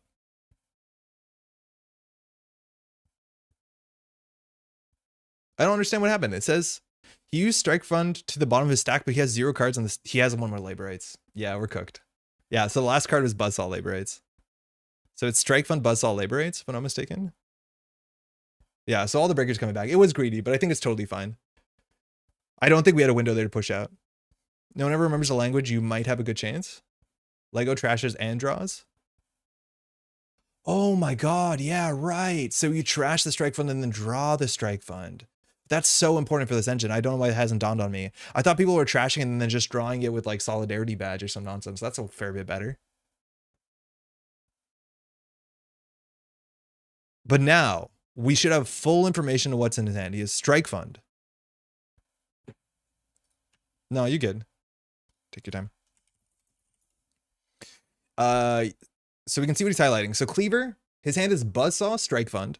And then we can tell exactly what's coming back. This should probably be Cleaver. I don't know if you do Pinhole. You could consider it. I think you just bring back other breakers for what it's worth, right? Like with 2 SDSs out, I don't know. But like you should just have safety and breakers. There's no other card that's like really, really good economic value besides just having safety and breakers. The last buffer drive really helps. Maybe you get a buffer drive back and that's a better safety switch. But yeah, no, he had 2 laborites and he got both of them. He probably had them in hand the way that he was lagoing. You probably actually, not necessarily, because you can laborites 1 laborites. But yeah, this is not going good. This can't be good. We just need 1 more code gate. It's really hard to drink out of this mug. It's my partner's mug. It has ears. It's like the worst possible thing to drink out of.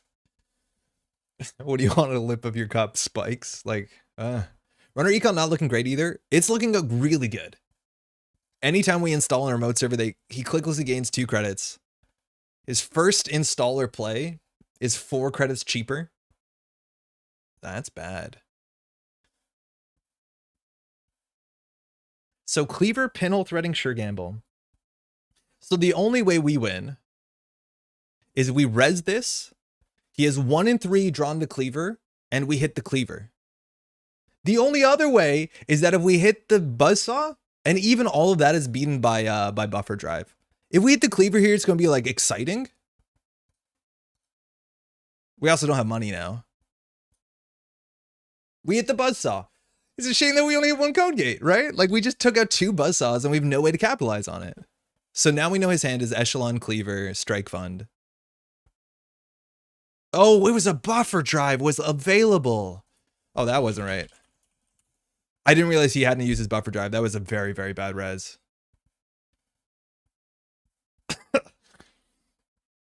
So he can't Lagu this turn.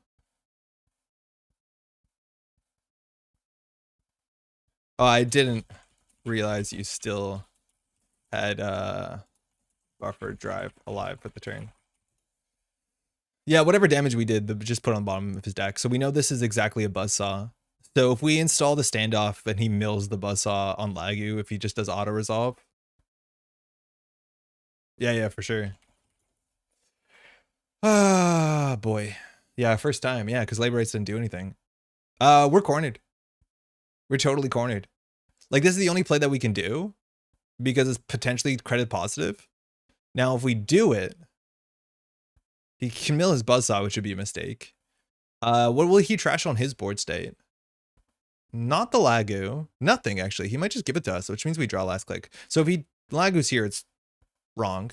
Auto resolve is not an option on Lagu, right? Because that's a pretty weird one to put on auto resolve. Well, he could do it, and it just draws it, right? Trash Banhar? I think Banhar's really not unreasonable. Yeah, declines to use. I think Banhar is like really... I know he doesn't have a lot of cards, but it's worth... I'm gonna burn down the whole goddamn board. Oh, actually, that's sick. Wait a second.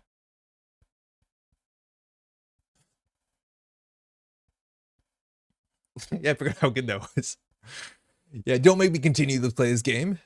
All right, that's a good draw. Now we want to just like jam Angio Fronts, but unfortunately it takes 3 cards to check the remote server. All right, his bus on hand. He plays Sure Gamble. It has spikes on it.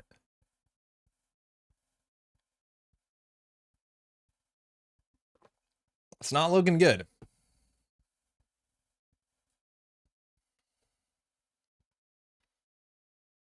A play so good we bamboozle ourselves. Breakers are down. Dies to Mavirus. Now only if it's on the table, but he technically dies to Mavirus.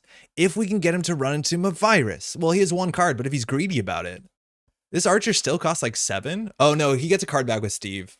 Even on the remote server, it's likely now he's gonna have 2 cards. And he's just gonna purchase Stushka. 7 is a lot of money. If we top deck a Trojan horse, like buffer drive still beats us. Like we have to do so much work. We have to beat 2 labor rights. We have to beat 2 buffer drives. This is why Snare is a good card and should be auto include. I wouldn't go that far, but yeah, it's really good in these sort of matchups. All right. Also, we lose 60% of the time, but let's not focus on that.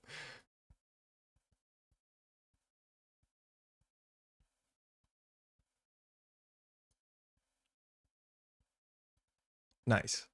Oh shit! Right, twinning. Right, Louis loses 100% of the time. Good game. That's such a hard matchup. That is so difficult. Credits spent 107. Our credits gained 57. Yeah. Buffer drive doesn't beat Trojan. It's not from deck or hand. You know, but then they use buffer drive to add a card from the heap to the top of their stack, right? Like they just get rid of it and return the thing. Like we have to do so much work to beat this. Hey, good game. Thanks for the game. Rig shooting out. Buffer drive and 2x labor rights. It's a bit hard. It's a tall ask. Well played. Yeah, they played it well though. But yeah, no, we have that's really, really difficult. Like there's so much recursion just in these decks inherently, right? Like 2 of every breaker is already like a wild start, and then everything else on top of it. If we had a code game, I don't know if we would have won, but if we could keep him on this remote server and score this SDS drone message, like at the end of the day, the SDS drone deployment still trashed a breaker. We could have chose the breaker. I think we would have chose what he chose, which was kind of a weird, you know, ending. Yeah, I needed a code gate on that last SDS steal, but I had nothing. Yeah, we called the play too. It's like install cleaver, install echelon, run, which is exactly what he had to do, and he nailed it. But if we had a code gate, we can beat that. If only buffer drive was a chip. Don't encourage bad Uno cards in Netrunner, where it's like if we have a Trojan horse, we win because we just play it. Yeah, exactly. Yeah, totally. It's still the right line. If I have it, you're fine. Yeah, if we have the code gate, we produce the coder, it's fine. We score. We're still on like 6 points. We have to win off top decking the hostiles, which, you know, you still make the run. You're not gonna lose any breakers. Spiff, how's it going? Happy Thursday. Thank you. You too. How you doing?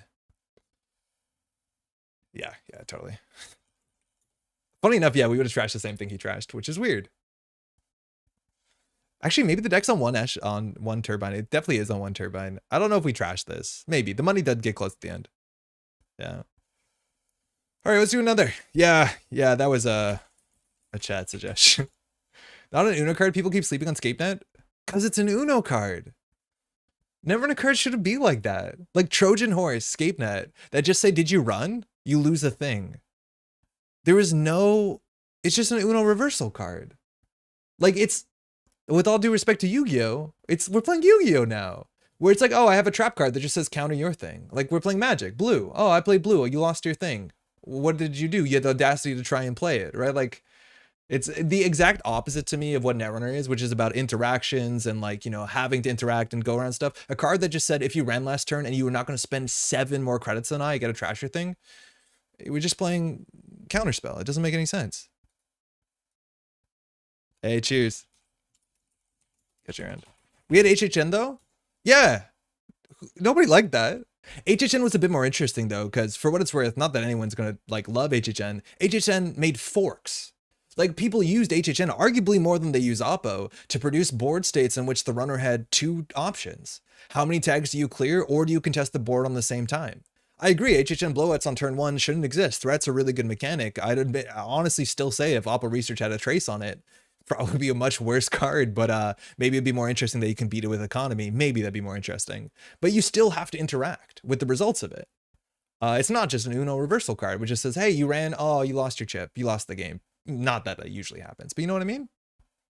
ScapeNet hitting 1 of 3 simul chips is just teching for the matchup, and using it for something like the twinning is just punishing the meta for slotting X1X win cons. I agree, but it is exact same. Like, I think we both agree on what it does to the matchup. Just the way it does it is not interesting, Netrunner, right? Like, for what it's worth too, like, I don't know how to defend it. What's that virus AI that, excuse me, what's that trap that was played in like Ag Infusion decks for a while? This says like trash a resource if you trash a card from hand. What is the worst example of an Uno card in Netrunner history? Honestly, like Trojan Horse, ScapeNet. Sadaka, thank you. Like, for what it's worth, Sadaka is close to that. There are a bunch more ways to interact with Sadaka, but Sadaka is a smart inclusion to deal with the meta. But at the end of the day, it's still inherently Netrunner. It's still an ice that the runner has to hit into. They have ways to break it. It has subroutines. It has costs associated to. I'm not the biggest Sadaka fan, but this is closer to me with what Netrunner does with interaction-based Uno reversal cards, right? I don't think there's been that many cards that are just like, play this, oh, you have to destroy something, right? I don't know. Plascrete? Plascrete, yes. People could be Plascrete. Yeah, Plascrete, for what it's worth, is, for what it does feel a bit more like, you know, like playing some sort of negation field, or however, again, I'm not saying Yu-Gi-Oh is a bad game, but like it's a different game fundamentally to how it works. Rumor Mill. Oh, E-Strike and Rumor Mill are really bad. Yeah, those are really, really, really bad. That is the most beautiful Uno reverse card. And like, people hated this card. It just says your ID is blank. And then you have to play currents or score an agenda, which, let me tell you, is hard to do when you rely on your ID, which is generally the interesting deck building when your ID is blank. Draw 2 and draw 4 cards from Uno OP and Netrunner. Draw 2 wouldn't be. Draw 4 would be.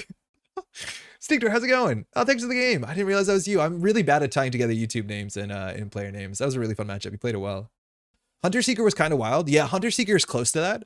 But for what I'd like say, Hunter Seeker has a lot more cost associated to it than just playing ScapeNet or playing Trojan Horse. Like spending twice your turn, there's windows around this. You can trash the agendas, right? Like, Trojan Horse, Hunter Seeker is a messed up card. Like, it definitely is. And just for context too, this card was eventually, I don't know if it was banned, it was restricted. It came alongside a really, you know, also silly archetype that was Scorpios. When a runner card is trashed, you may remove it from the game. So that was something we'd really like to do in that op deck, right? Trash it and say it's not coming back because it's hard to deal with not coming back. just to show you the difference. Obviously, Hunter Seeker is really important because it's an installed card. I honestly thought this was program. That's not the way I remember it, but it's usually played for program. Is that the runner had to, you have to spend 2 clicks and 2 credits. That's already a lot. So you don't have a huge window to capitalize on next turn. Only if the runner stole an agenda during their last turn. So not just made a run, accessed the card in archives, accessed HQ, made an unsuccessful run. Like there's so many triggers. This is a pretty bespoke trigger. And then they can still, you know, imp the agenda. They could still film critic it. Not that criminals had a good way to deal with this besides spending influence, but this is still more restrictive, and still this felt like a bad Uno reversal card. Hey Jai, how's it going? Morning chat. How you doing? Aaron Moran, the perfect reverse card to playing the game. Yeah, Aaron Moran is just absurd because it just kind of cancels out everything. But at least like there was some amount of ways you had to use Aaron Moran. Like you can unintelligently, sorry, that's not the word I want. You can incorrectly use Aaron Moran in a matchup and it could cost you. But it was also really easy to use Aaron Moran and just put it down and just ignore their entire win condition. Like that's obviously not good. But this card is busted. It's not a busted reversal card. It's just a busted card. Is the same logic behind the Gold Farmer ban, right? Not interesting decision, just value? Yes, Gold Farmer is just like super overtuned, and I don't think GameNet's a good design anyways. I don't think you encourage it. It's just the numbers on this were too good. For what it's worth, like, people started playing Gold Farmer out of faction a lot. I didn't understand why. I still don't understand why. I don't think this was the best barrier for 3 influence. Like, you can play border control for the same influence. I don't totally understand that. We've also played Netrunner in a meta in which there were overtuned barriers for low cost, low influence, and like, yeah, the game was still okay. Eli was a 3 of in most decks, and that doesn't make the game more interesting, but it's not the most heinous thing. Gold Farmer has good numbers on it. I am dead beat. Oh no, really? Friday. I wish GameNets was good. Yeah, I don't know. I'm not a big fan, and NSG does this, FFG does this, of IDs. It's like a really weird thing. I don't like IDs that punish you for interacting, where a lot of times the right play is not to interact, because if you interact, you give them a text box, right? Like, I don't like that. And admittedly, there's a lot of IDs that I like more than GameNet. And because I think they're a bit more interesting, they're a bit more contextual on board state. Like Probdivos, for what it was worth, there are a bunch of turns where you probably just shouldn't run. And that's not good that a game of Netrunner, there's board states in which running is incorrect for reasons that are just omnipresent, as much as like Probdivos is a much more interesting thing. For what it's worth, we've just played op, right? And even with op, there are some board states where like running into op and letting them fire their ice and res their ice for extract is incorrect, but this doesn't feel anywhere near bad as GameNet, where like you're still playing the game, but you're giving them avenues and you can play around what they do. There is no smart way to play around GameNet. There's literally nothing you can do to turn this text box off, or there's nothing you can do to make this more or less interesting for you. I don't like this one at all either, but at least Architects of Tomorrow's, there's ways to capitalize on it, which is like run twice, run and jack out. So they res their ice that ends the run and they can't get value. But these sort of abilities in which like a lot of times the wrong thing to do is interact with them, I don't think inherently pushes us in the right spot. Another really interesting one that's like should kind of, you know, this is all according to Andre, but like Sports Metal is also really cool because interacting with it can and probably isn't a lot of times a bad thing, but it doesn't feel bad to interact with them. And then the corporation also has like, you know, inflection points of decision. It's weird how that feels very much good in reality plus I don't enjoy playing against, because not only is it the Sports Metal tempo, but it's attached to a tag, which is inherently like one of the worst on tempo things you can do to a runner. So yeah, it lives. Welcome back to Life Jai. GameNet doesn't feel bad either, to be honest, because piles of money doesn't really win the game. There was, for what it's worth, I haven't played GameNet in a long time. We used to play in a meta where piles of money could win you the game. There were more win conditions attached to credits, exactly. But the thing is, like, a lot of GameNet decks don't have a lot of money inherently in them because they're either relying on their ability and or they're like really convoluted decks. So like giving them functional money is the wrong thing to do. Not giving them buckets of money, but like just running enough so that they can like get money off of their like whatever they're playing, pop-up windows, or, you know, like you just don't want to let them do that so they can't play the game anymore, right? It's like really weird. Anti-interactive card makes it feel like the game stops you from playing it. Yeah, it's a really weird thing. It's a really, really strange thing how like this one, you know, gets me all riled up and then like Sports Metal doesn't. It's strange. Have we talked about the RDR cards? No, we will. We'll play one more game and then we'll do the news. 3x direct access meta. Yeah, it's a shame it turns off your own text box, but that's an okay card, I guess. You know what would help GameNet's money win games? Traces. And you know what card that traces? No, but it has to be during a run. Solavir, it doesn't work. It doesn't work. It has to be specifically during a run. Almost works. Almost works. I appreciate the joke. Well, actually, it's a weird thing too. So like traces, for some people who are new to Netrunner, you don't see them almost at all. But Netrunner back, like again, I'm worried that I'm becoming old man yells at cloud, like back in our day. But like it is a really big difference where trace used to show up consistently in every single matchup, almost regardless of what faction you're playing, if you were or weren't playing a tag matchup. And that's something that for a lot of players is a bit of an interesting thing, where like picking an ID based off of having Link kind of really mattered. Where like this, mind you, 5-8 years ago was a very common whale and dice because it's really good. It's really good. It's a face check that gives you 3 credits if the runner doesn't want to pay 2 to 3 and then sometimes ends the run. That was really good. Card like Viper is really, really common, right? Like almost all the ice from Rain and from the NBN faction box, all traced, right? Like traces and small traces specifically were actually really common on a wide swath of cards. And this doesn't exist in Netrunner anymore. All the traces are really big to the point where Link really doesn't matter. It was very, very different back in the day where you actually expected to play, like in most matchups, you were going to trace at least 2 to 6 times. It's like money should matter. Yeah. Oh, Alec, that's a good one. The trace snakes were all pretty good. And then we got Mamba. Yeah, Ouroboros wasn't very good, but Mamba was not great. There was a cool card in Mamba. Same with Snoop. They were cool cards. They just weren't great. Caduceus. That in the shadow gives me weird nostalgic Wayland vibes. I ran through a bunch of the like ice math. Shadow's really quite bad. I'm still mad about Hades Shard decks that the card's being banned for half a decade. Wait, what do you mean exactly, Jennifer? Viper was cool. Viper was really cool. Yeah. Viper was just a cool card. It was just like a weird, very well costed tracing enigma. HB cared about losing clicks. Why not put a, like, this is an interesting inflection point. Like, this is really cool that when the runner hits an ice that involves trace, like for what it's worth, the corpse boosted into this like 1 out of 10 times where they had a lot of money and it really mattered. But now you're having an ice in which the runner has control of whether or not the subroutines fire based off of how much money they have and based off of board state. Where there was a whole bunch of times, like this is really cool design. There was a whole bunch of times where the runner should pay 3 to deny the corporation. Oh, well, okay, let's talk about Caduceus. It's more important for Caduceus, I guess, but it still worked for this. But on Caduceus, there was a lot of times where it's more important that the runner paid 3, so the corp didn't refund the cost of the ice, and then didn't pay 2 and ended the run. And there was a bunch of times where it was right to just say, corp, you have all the money, I'm going to pay 2 and go through this. And sometimes the corp would boost this once. Like they'd boost it to 3 or to 4 just to make it slightly annoying, especially if the house money was coming in. But these sort of things are really cool. That gives you agency on face check, and then you can also decide whether you need to break it with a breaker or you can just go through it. Like, it's cool. It's neat. Same Fury, my beloved. Install Hades Shard early. Keyhole and mill tactics has been a while, but it felt really unfair for runners to access without a run. Yeah, but Hades Shard is the only card in the whole game that did that. But it is weird. It is a weird card, that's for sure. It did cost a lot, but it didn't matter in those decks, right? Like, you just won. Hey, Jai. Welcome back to the living. This is probably going to be, should I play more Mari or Job plays Shinteki Anarch Virus? This is going to be a bad matchup. Gang Sign also does it. Yeah, but there's conditions on Gang Sign. But Gang Sign was restricted and maybe or banned. Oh, you're doing runs. Were you doing the CBI penance running? We're going to mulligan this. I heard Sokka on stream, but I didn't know who he was responding to. Oh, that's really funny.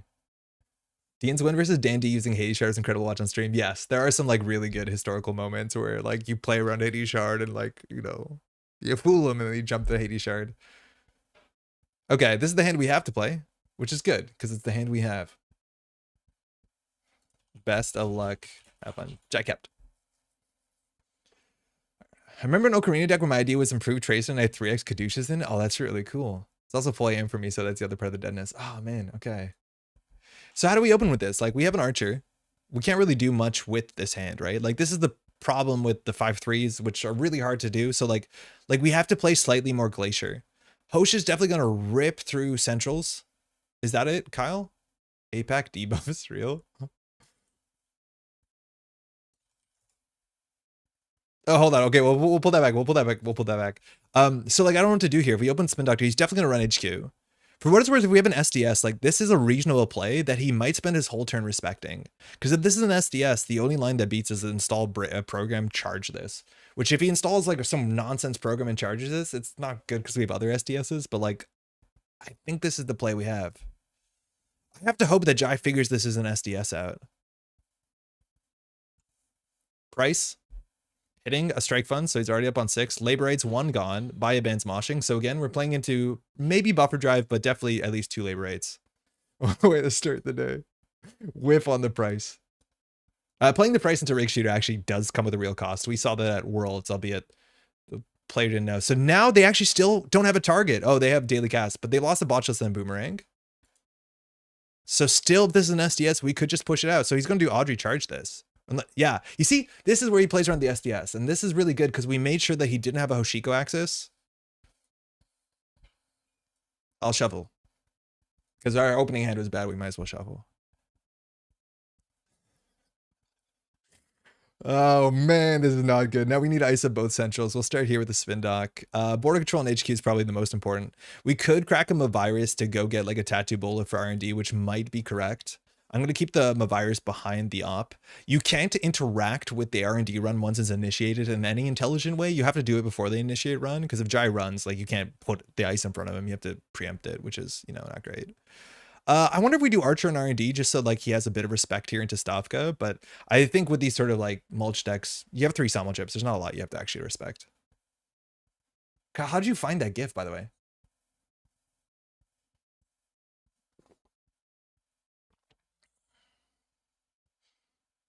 Okay. Draw.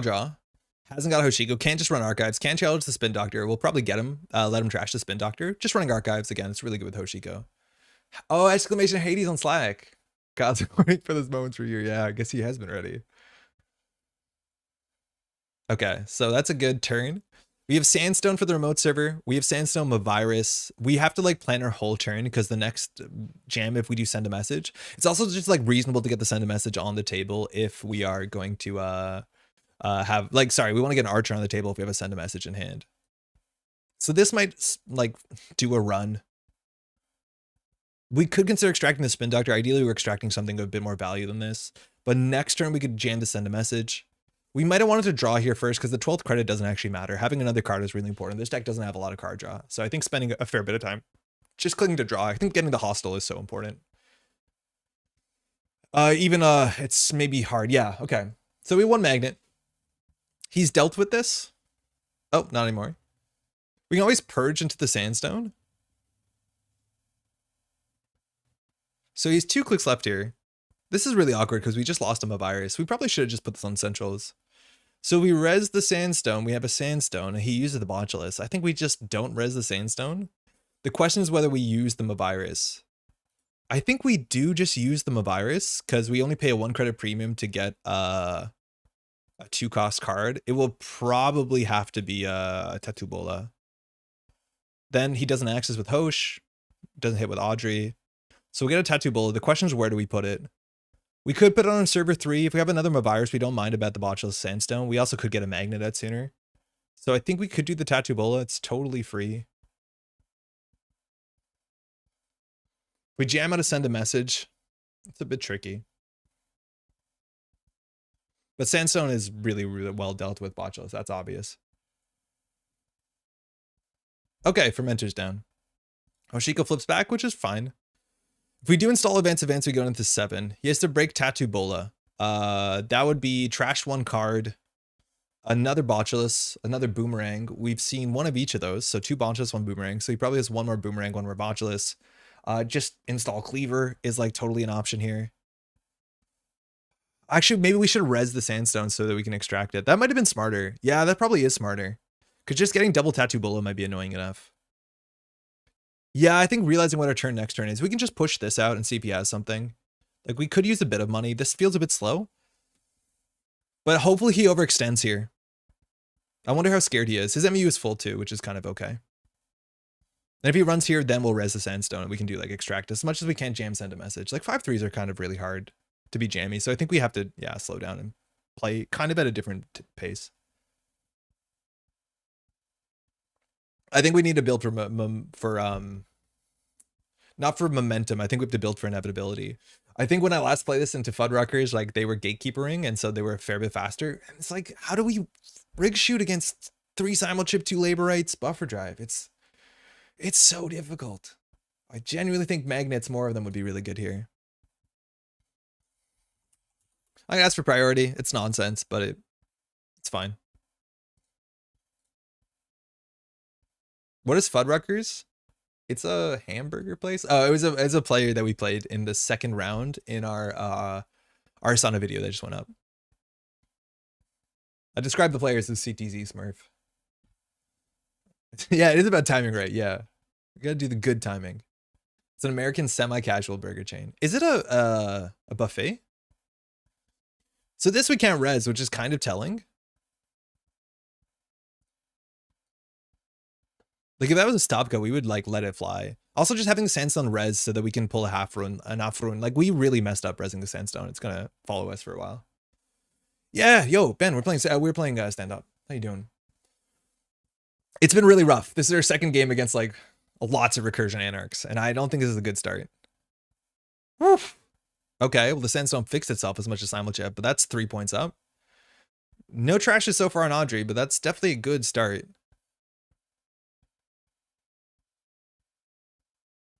Well, yeah, you can't res that, that's for sure. Okay, so now with this single simulchip, Jai can't deal with this? Okay. So we really need to send a message at all costs because getting this archer res is super important. At least here, Jai might sniff out R&D being a bit soft and just like slam into it a lot, which is okay for us. But here, Fermenter Simulchip, Tattoo Bullet doesn't really get anything. We don't have a border control here. It's not that hard to deal with this. It's just like, does Jai have the Fractor? And then even with the Simulchip, I don't think you have to respect like a stop or anything here. You don't have to deal with Archer. Jai knows we have 1 Archer in hand.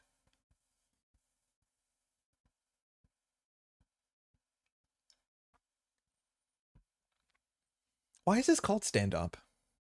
Spin Doctor. Yeah, we can't let that. So we can get the Mavirus and the NGO in. Mavirus, definitely important. NGO is just the other card we have. Oh, we actually might get to send a message here. Hush, Buzzsaw, and Clot were trash. That seems important. Nice to know there's a Clot, because we do have to score hostile. We'll see what he shuffles back. Oh, because it's standoff. I thought it was trying to be standard op. So I read the list. I'm like, oh, it's just like get stuff op. And then I totally, the first time I looked at it, didn't realize there's triple archers. Because you say no icebreakers. When I was a child, I would scrunch up the Fuddruckers napkins and obscured the... Sorry, David? Okay. So Moshing Judge, Hush, Bustle, and Clot. It's nicer sometimes to have them with Simulchip. Steals consent to Audrey. Jai has 1 click left here. Buffer drive. Again, the deck has buffer drive, probably 2 labor rights, and 3 Simulchips. And somehow, I don't know what to do. Archer for free is cool. The deck will struggle to break Archer. That is the cool thing we got going. The next thing we need is an Archer here. We have an Archer in hand. And I don't honestly think you can forfeit it. Like there were some board states where you'd forfeit a 2-pointer, heaven forbid a 3-pointer to res an Archer if it hits. This is not the sort of matchup. This is why you need a certain 2 influence HB card. We have Trojan Horse. We can't play all of them. The thing is, like, it's not so much that I think you might be wrong, because I think you are correct. It's just I don't want to encourage it. There's a lot of really good Netrunner cards that I don't want to play because I don't want it to be seen. I don't want it to be seen as doing something. Like I don't want, I'm going to name all the pain points, right? It's like, one's a city grid shouldn't be good. Ginger city grid shouldn't see any play. Scape net shouldn't see any play. Trojan Horse shouldn't see any play. Like we're just trying to be the change in the world we want to live in. Hey little Netcat, what are you doing here? Did you sniff out something suspicious? But yeah, there's a lot of times where it's the right thing to play. Guilty Pleasure decks I want to see. We used to do that every once in a while. We do like a weekend stream where we just played like just NPE stuff, whatever the stuff that we wanted to avoid playing, and just get it out on a weekend and just play like full, you know, villain mode. And they were a lot of fun weekends, like genuinely a lot of fun.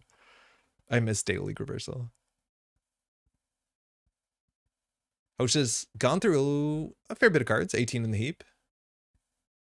I don't know if this version's on Lagu. I'm assuming it is.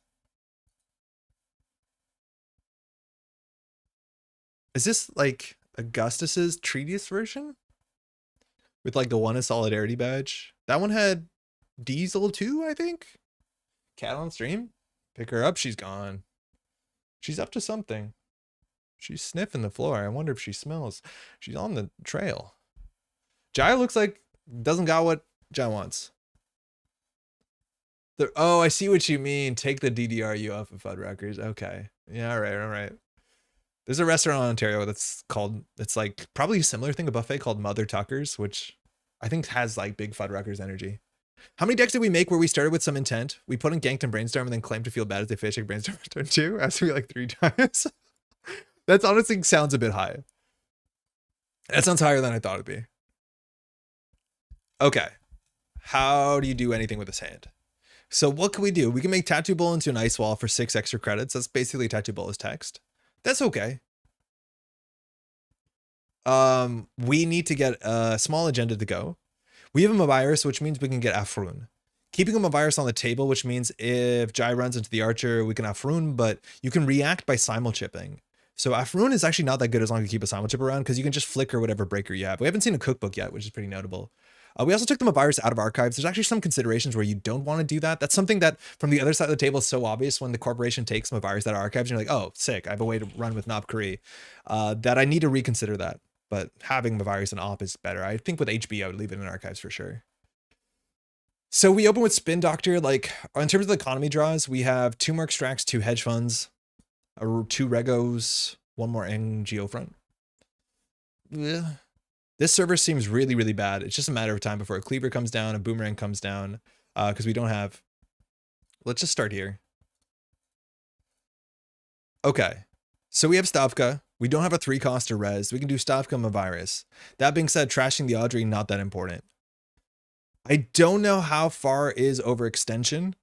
The Archer on here is actually a really expensive install. I don't think we can use the Mavirus to extract it for, excuse me, for a Regolith. That just seems way too expensive. Yeah. You see? Jai's realizing running Arcos makes sense.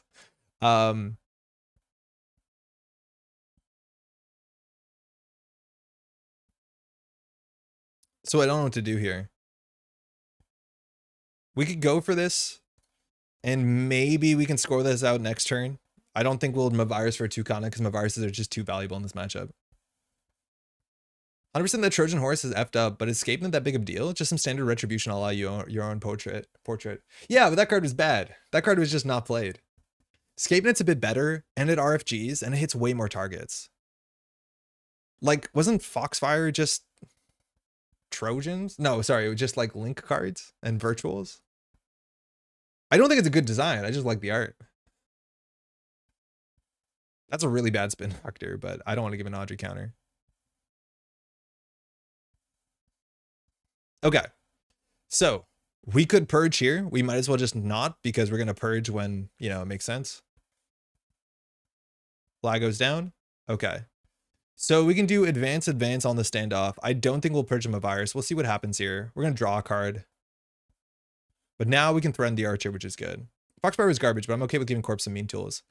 I just think they should be more interesting. I don't think they should just be like Tray 7, because you've touched something. All right, so we got our money and a card draw.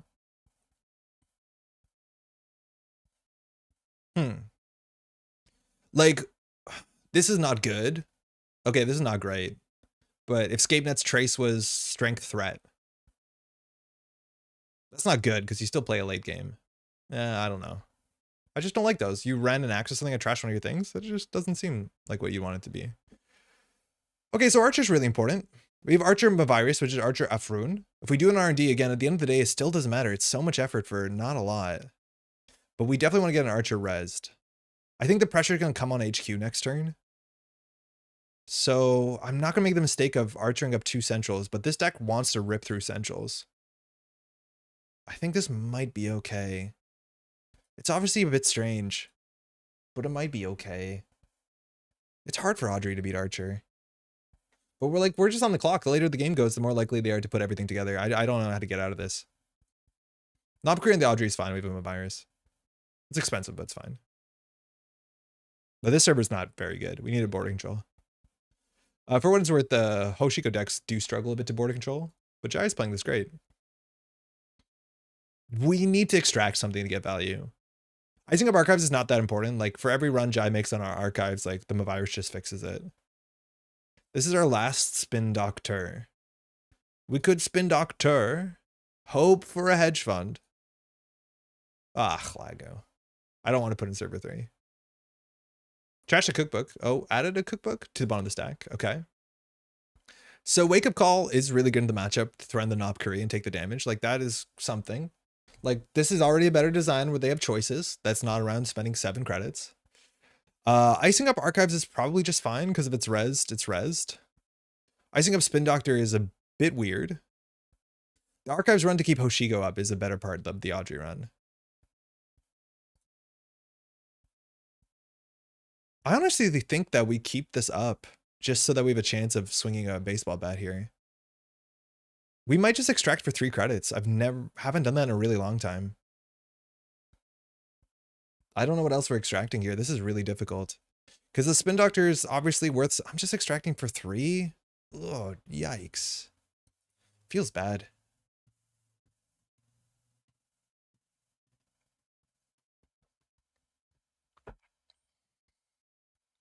Yeah, I think unfortunate for this deck. Like, I love to show up the deck this week. I think this is the hardest matchup. I think Criminal can be relatively easy as long as we don't get like Hermes messed up. Because Breaker Recursion is not a thing. Shaper is probably a bit hard, but I don't think they can rush through Archers early. So I think that's an okay matchup too, and you can leave Centrals open relatively easily. I think we'll let Jai trash that.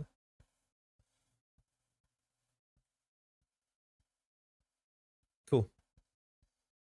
That's fine. Maybe it's suspicious. Shuffling back 2 extracts is not bad. Denying an Audrey counter seems a bit better. My bad matchup was Mulch isn't a great sign. No, it's a big reason why there's not a lot of rig shooter right now. And the longer it goes, so here we might hit a breaker. So Wake Up Call threatens a piece of hardware and non-virtual resource. So Jai isn't overextended on MU. We're gonna start here. So it's probably a Knob Curry, which is... That's the second one. Yeah. That's something now that Jai's gonna have to labor rates back and reinstall. Taking 4 damage here is a bit weird if you have in hand. What's it called? Labor rates. Now Buffer Drive will get the first card back, not a card back. I think it's the first one that's hit, but you take all 4 at once. I don't know how it works.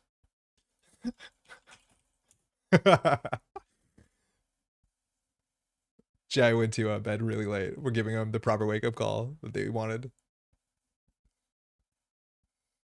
You choose? Wait, what do you mean? Oh, like the runner chooses? That would be cool. Yeah, it's probably like Snare, right? You take a bunch damage, so you just pick one of them. Because it's the first time. Yeah, that would make sense. Both of these are like pretty bad decisions.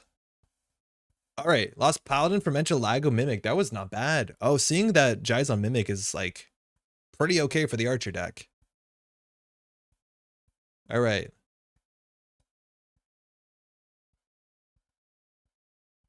Funny enough, do we Lago first? I'm not sure. I'm going to res this and show what this is because I'd rather not have Jai pressure this remote server. You may add one of those cards. It's set up to count for multiple cards at once. Oh, yes, that's one or more. Very, very good. Yeah, very cool. That's well written. Yeah.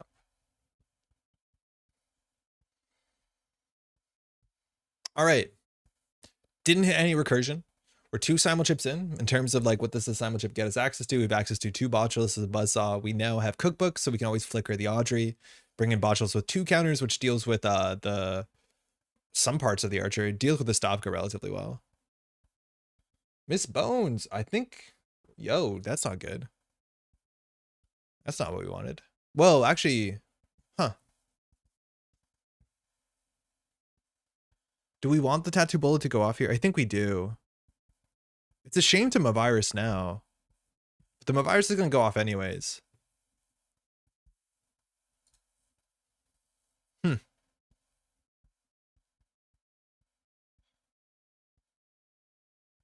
One labor rates was just added at the bottom of the stack. So there's 1 in the stack. So continue to movement. Swap. We'll go for this. It's so hard to stop get this deck. The Sandstone. No, we'll have a 3-coster res here. So this is fine.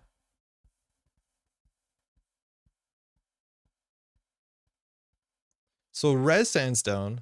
We'll res Mavirus. We'll purge. Now Jai can still get in. We can get a 2-coster here.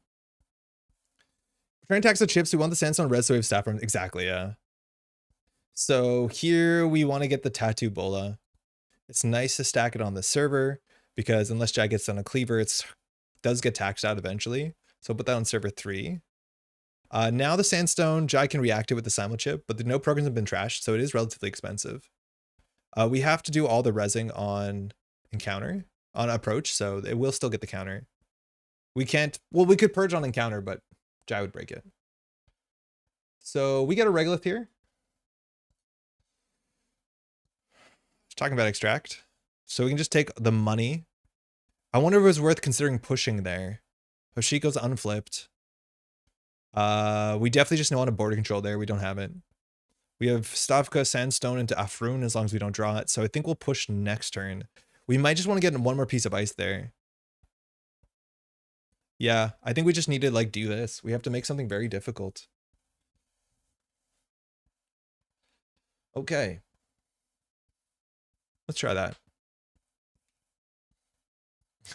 Sorry, there's like really good news to talk about, but these games have been really long and plodding, and I don't think we have a really high win rate, but that sometimes makes the games more exciting. Like, we had really cool plays last game. Jai here is playing a bit more cautious, which, like, power to. Like, if you know the decks are mostly 5/3s, there's not a lot of turns you have to run. So it's just like, at what point is Jai set enough that they can, like, hit centrals with an imp and actually start pushing themselves forward? Because you don't really have to do much here. The thing you're scared about is border controls. Like, we have to put ourselves in Jai's shoe and be like, what does this remote server look like? What's the best case, worst case? Archer case is not great. We have stuff got Faroon, so next turn we probably actually push out an SDS. Maybe we push out a send a message. Because we're assuming the Sandstone's going to require a Simul chip. The Tattoo Bola might require a Simul chip. Audrey is stuck here, which is great. And then the Stavka being on Faroon is going to require these Simul chips. I think we do the SDS. Getting the Archer like for the standoff is totally fine. Doing a bunch of program damage, that's where we're at. I think we might just push next turn. Do we need 6 more credits? This costs 7. We might need 6 more credits. Is that too slow? It feels like it might be too slow. I don't know if we can get 6 more credits. Because that's like a really big difference too with Regolith as opposed to other op decks or playing 3/2s and 4/2s. It's hard to do this and jam on the same turn. Because you have to spend your whole turn jamming. We have no acceleration for advancements. It's really, really tricky. At least we have 2 NGOs back in the deck, right? Yeah, so there's a bit of a confusion of what that could possibly be. Does the deck have an actual breaker suite that we are worried about? Yes, they usually have one of each breaker. We have 1 bus on the bin, 1 Mimic in the bin. Oh, the Mimic got, excuse me, buffer drived. And there's definitely at least a cleaver. It's usually 2 Audreys, and then it's like 2 boomerangs. Oh yeah, this one's Stargate. That's pretty good that we got that up there. Huh. I think with Tucana, we can go 1 turn slower. Oh, 1 coster. Yes. Why not? We put it up here. Actually, it's something if we put it up there. We're never going to afford the next ice wall, but the next border control. All right. We're all just building nice boards for ourselves. Look at our tower of ice. Who needs Jinja? We clicked to install only a couple of these. Did the run 2 tattoo, which is 4 credits for you? I think if we didn't draw the Tucana, we might. The Tucana might be a bit greedy. We can do the send a message Tucana to Archer play though, which like that actually makes me want to do the send a message instead of the SDS drone deployment. Because I don't know if Jai will run this. I don't know if Jai is cleaver. I don't know what he's drawing for so hard. Maybe he just wants to bottom out so he can start mulching. Sorry, yeah. There's a cleaver. So the server is actually like only barriers besides the 1 Stavka. Like this server is super, super runnable. It is incredibly runnable. Here, Jai really needs to run HQ, right? We've gone through 25 agendas, 25 cards. We've opted a bunch and we've only seen 2 real point agendas. Like, HQ's got problems. Only 10 credits though. And here I can't tell whether we should be trashing programs or send a message. I think we were meant to send a message in Archer. Admittedly, we pay what, 3 less, so it's 2 credits for an Archer. It's fine. Oh, plus 2 Kana. Don't worry about it. Imp. Okay, we're going HQ here. Are we? Action. This is a good goad. There's not a lot of reasons to pre-res stuff before, but if Simulchip hushes the Archer, we get an Archer for no agendas, which is nice. If you've never Arisada hushed an Archer. There's just no reason to do it though. Like in theory, okay, there is. If it's a border control and it matters, you think they'll res pop it right away. But like if it's envelopment, you can respond to it. If it's a sandstone, you don't want to do it. This is gonna be good. This is genuinely annoying. Because you have to Simulchip for a Botulus, which means you actually have to trash a program. Probably trash the Audrey. This actually is annoying. And then it only does with 2 subroutines. So which 2 do you get through? I think you have to Simulchip for a Botulus and then just walk away. Oh, Nana's ripping through her toy behind me. It's 10:42. We haven't done the news? What is going on? So Botulus can break 2. Trash a program. So we're going to fire the rest of these. So the Botulus eats the Archer relatively well until we find more Maviri. But that is 1 Simulchip down, and we got rid of the Audrey. So that's something. That's definitely okay. Okay. Stavka off Rune can happen. We'll push. I think this is the only card in the deck. Oh no, boarding control too. That they would hush, but I think you can't Simulchip for hush in this matchup the way that you need Simulchips. Jason, discard 1. Hosh not working. I think we do send a message.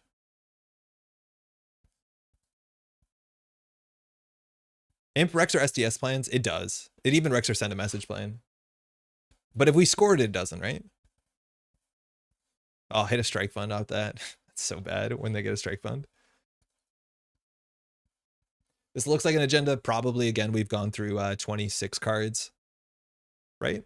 Yeah, 26 cards. We've seen 2 agendas, and we have pulling cards out of a deck with op, which generally means the density on R&D is a bit higher.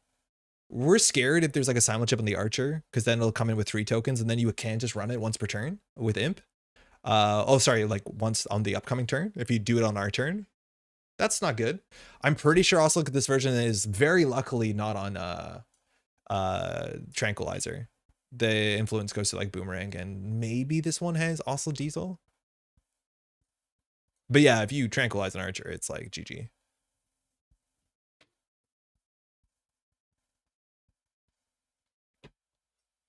Okay. Jai's got a lot of work to do here. The send a message just gets us an Archer. It won't wreck the board state. We've lost seconds. Just stop it. Make it stop. This is not a good angle to attack a runner on where they have that much recursion. So we've lost 1 labor rates, 1 Simulchip. 1 buffer drive's on the table. This deck is not on 2. So there's 1 more labor rights, and that's all the Simulchips. Again, people forget you can remove this to recur card to the top of your stack, which like, that's fine. Audrey coming down with a counter. We don't have a way to purge. Simulchip does beat Stavka Afrun. In theory, we have no reason to trash. He's calling us on it. All right. We have no decisions to make.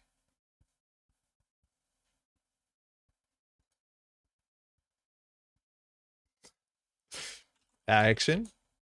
In theory, you could like Simulchip here for like, if you don't want to lose to instant border control, but still with the click left. So the only decision we have to make is Stavka, and when we res a Stavka, do we F-run? If we get the F-run, you can always respond to it because we can only blank a breaker. Blanking the Audrey doesn't make, it makes some sense. But then you Simulchip into something else. So 5 strength here is pretty good because it actually does cost some money. This costs 5 credits to break. That means this one will cost 3 credits to break, which means you can't break the Tattoo Bola unless you start using Simulchip or Audrey. As soon as the Simulchip or Audrey is used, you can maybe Stavka to F-rune, but again, whatever we blank, you just Simulchip and flicker it, or you bring something in. Yeah, so this server is not very good. We don't have a border control on it. We don't have an Archer on it. Not that we forfeit to send a message, but yeah, we're super, super cornered. Grab him a virus off the border control. Like Stavka trash border control. We could, but it doesn't do anything. Unless it comes down to the break math on this sandstone. Because whenever you purge, you have to do it on approach, and then on counter, they can simulchip shuffle, right?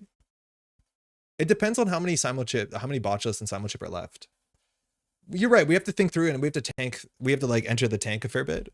But that's the hard part, is like, it's very hard to beat simulchip with Mavirus, because the only time you can purge is after that they can still simulchip and you can't do anything.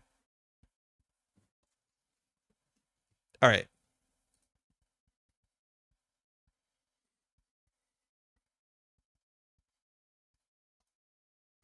I think we do this. All right. Thinking. Okay. So Jai has 7 credits. If we res the Stavka, we can trash a 4, a 3, technically a 2, and a 1. Gets the imp though, so as send a message fires. Yeah, but Tucana send a message won't fire. Send a message actually has no targets on the table. Like, I don't actually care if the send a message fires. We don't have any more spin doctors, so it's not good. Okay, so we res the Stavka. Money doesn't matter on our side. We can get it to 7 strength. We can produce enough rune. We can throw out a Tattoo Bola. We can blank the Audrey. If that's the case, Jai has to use the Simulchip to go get the last Botulist installed on here. If that's the case, this sandstone gets broken either with Audrey or for 5. That is not a great line because we've used our Stavka. And Afrun is not great for us. The other option from there, the cool thing is once the Tucana fires, which it probably won't fire because I'm assuming Jai's going to imp the agenda, is that we could get an agenda on there. The problem is we have no spin doctor, so we can't even recycle the Afruns anymore. Like, we're so cooked. But if we res the Stop can trash a 4-coster, we can get him a virus. If we get them a virus, we can purge right away. If we purge right away, it's basically the same as Stop Afrun because you'll be forcing out a Simulchip, and then this sandstone will be buff. That's better. This sandstone buff is going to cost 5 to break. I think that is more annoying as much as we lose a border control in HQ. I think that is a better play.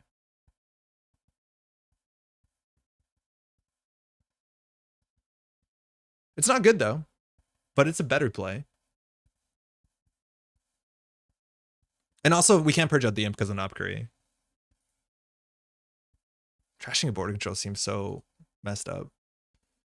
We can do a magnet that doesn't do anything, so we'll do him a virus in server 3. Flagu, oops. Why wouldn't Tucana Samfire? If they imp the agenda, they didn't steal an agenda, right? You're right, if he steals the agenda, it will fire, but the send a message will fire first. Actually, no. It's up to us, because they're both ours, but yes, they're going to knob imp it, yeah, so it's not good. This at least taxes up the last Simulchip, so maybe next turn we can jam a drone deployment. Why not just eat the Botulus Sandstone for Afrun? Because then they just Simulchip back, right? Like if we blank the Audrey, Jai just Simulchips for a Botulus. It's the exact same thing, except this gets us a purge as much as it costs us everything, and we don't have to get the Afrun out, which is a better play later potentially, and costs us a card in our hand, which that's not a big deal. But now this is a 7-string Stopka, which basically means Jai needs to Simulchip either a Botulus on top of this for the last Simulchip, or let it fire and then Botulus the Sandstone. Okay. That's also an option.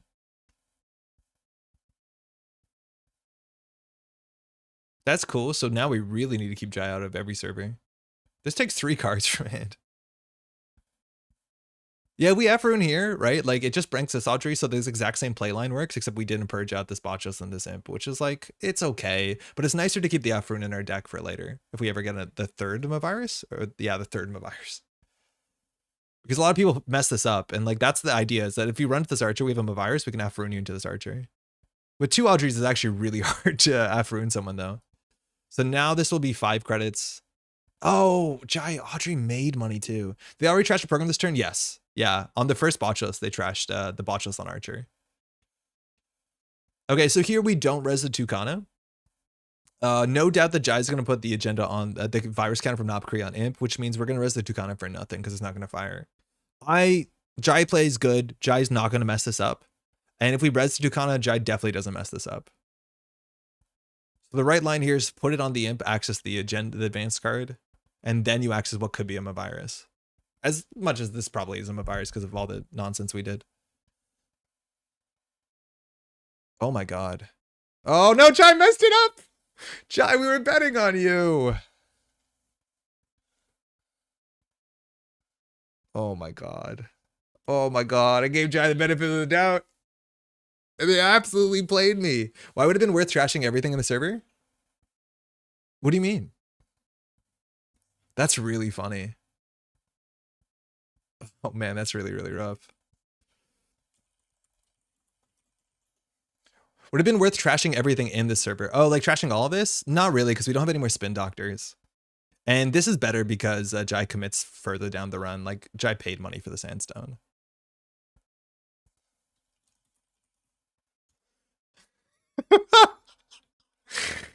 Yeah, okay. I don't want to res this because this is a surprise. I don't want to res this either. Now, this gives a lot of information. This is cursed. At least here there's a virus. I will res an ice wall. This is, you probably shouldn't, honestly. The value you get from this is not worth the yeah.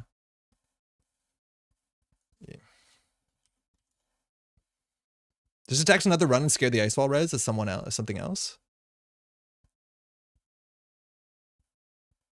I don't know. Yeah, maybe you're right. Because then you have to run the archives ice. Yeah, maybe you're right. I don't know. I expected that to go differently. Like, I expected the agenda to go in archives anyways, so we do the same thing, and then we don't res here. But the fact that, like, Jai did the weird play and accessed the agenda and didn't imp it made this play even worse, right? Because, like, we were assuming that Jai was just going to trash the whole server anyways. I think we concede. Also, a few Audrey counters. Yeah, but it's hard to stop that with Nopkri. Like, no matter what, Jai gets an Audrey counter. I guess they'd have to pay 5 for it.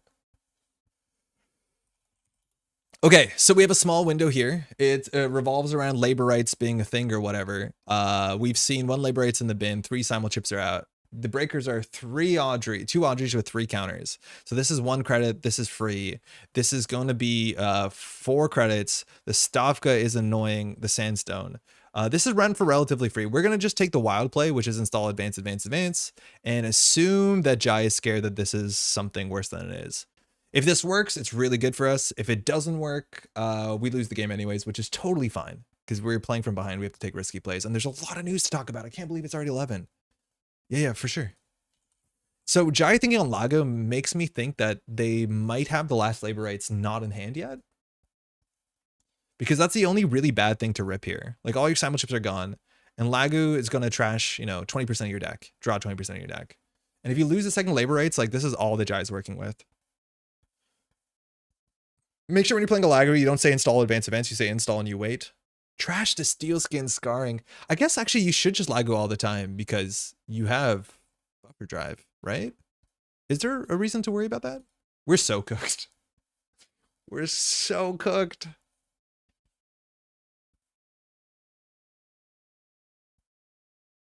I genuinely think that this archetype will be straight up way better if we just played Kimberlite Field. I think Kimberlite Field is underplayed. It gives us way more control of what we trash. It allows us to ob board states like this into board states that make more sense. And we can trash buffer drive. We can trash simul chip. We can trash knob curry. Like, I don't think, like, Hams wrecked me with Kimberlite at Pub Runner this week. Yeah, I think Kimberlite's maybe underplayed, but if this archetype is going to do its thing, the fact that we can't be super jammy and that there's no, like, invincible trap that trashes programs, which there used to be back in the day. Like, I think Kimberlite Field makes a fair bit more sense in this because we can play more aggressively and it does something cool with op. It's just like the send a message archer thing makes a lot of sense. I do think we should play 3 hostiles. Like, there's so many, also a lot of board states where just getting a hostile out would be pretty good. Because if we don't draw the hostile, right, they have to score another 5-3. Seamless KF seems good. Yeah, exactly. I think I like that a fair bit more. It's also surprising to be like an op rig destruction deck that's not running Zato. Kimberlite's an awesome meta favorite. Net Dad, how's it going? Like, Zato City Grid, there's like a lot of cards you expect to be this in the deck that are not, right? Like Corporate Troubleshooter, Zato, Kimberlite Field. There's a lot you could do with this sort of archetype. So like, not that this deck is not good, like that's not the point. I know we've been playing it, having really hard matchups and still like trying to make plays, but there's a lot of other cards you could definitely explore in his archetype. What just happened? Steel skin? Okay, first Labor Race is played. Doesn't say what's being trashed. Trashes steel skin from the top of the stack. Doesn't say what else is trashed. I guess we were meant to pay attention to that. I think it was DJ Leech. And shuffled back Boomerang, Cybership, Labor Raids, yeah. Bob published a good Kimberlite deck. That sounds like a Bob jam. Yeah, I probably should look into that. So Imp is getting trashed. We're going to install a breaker or something here. Mimic. That doesn't do... Oh, it breaks the stop, guys. So Jai's running their mode server. Yeah, so we're done.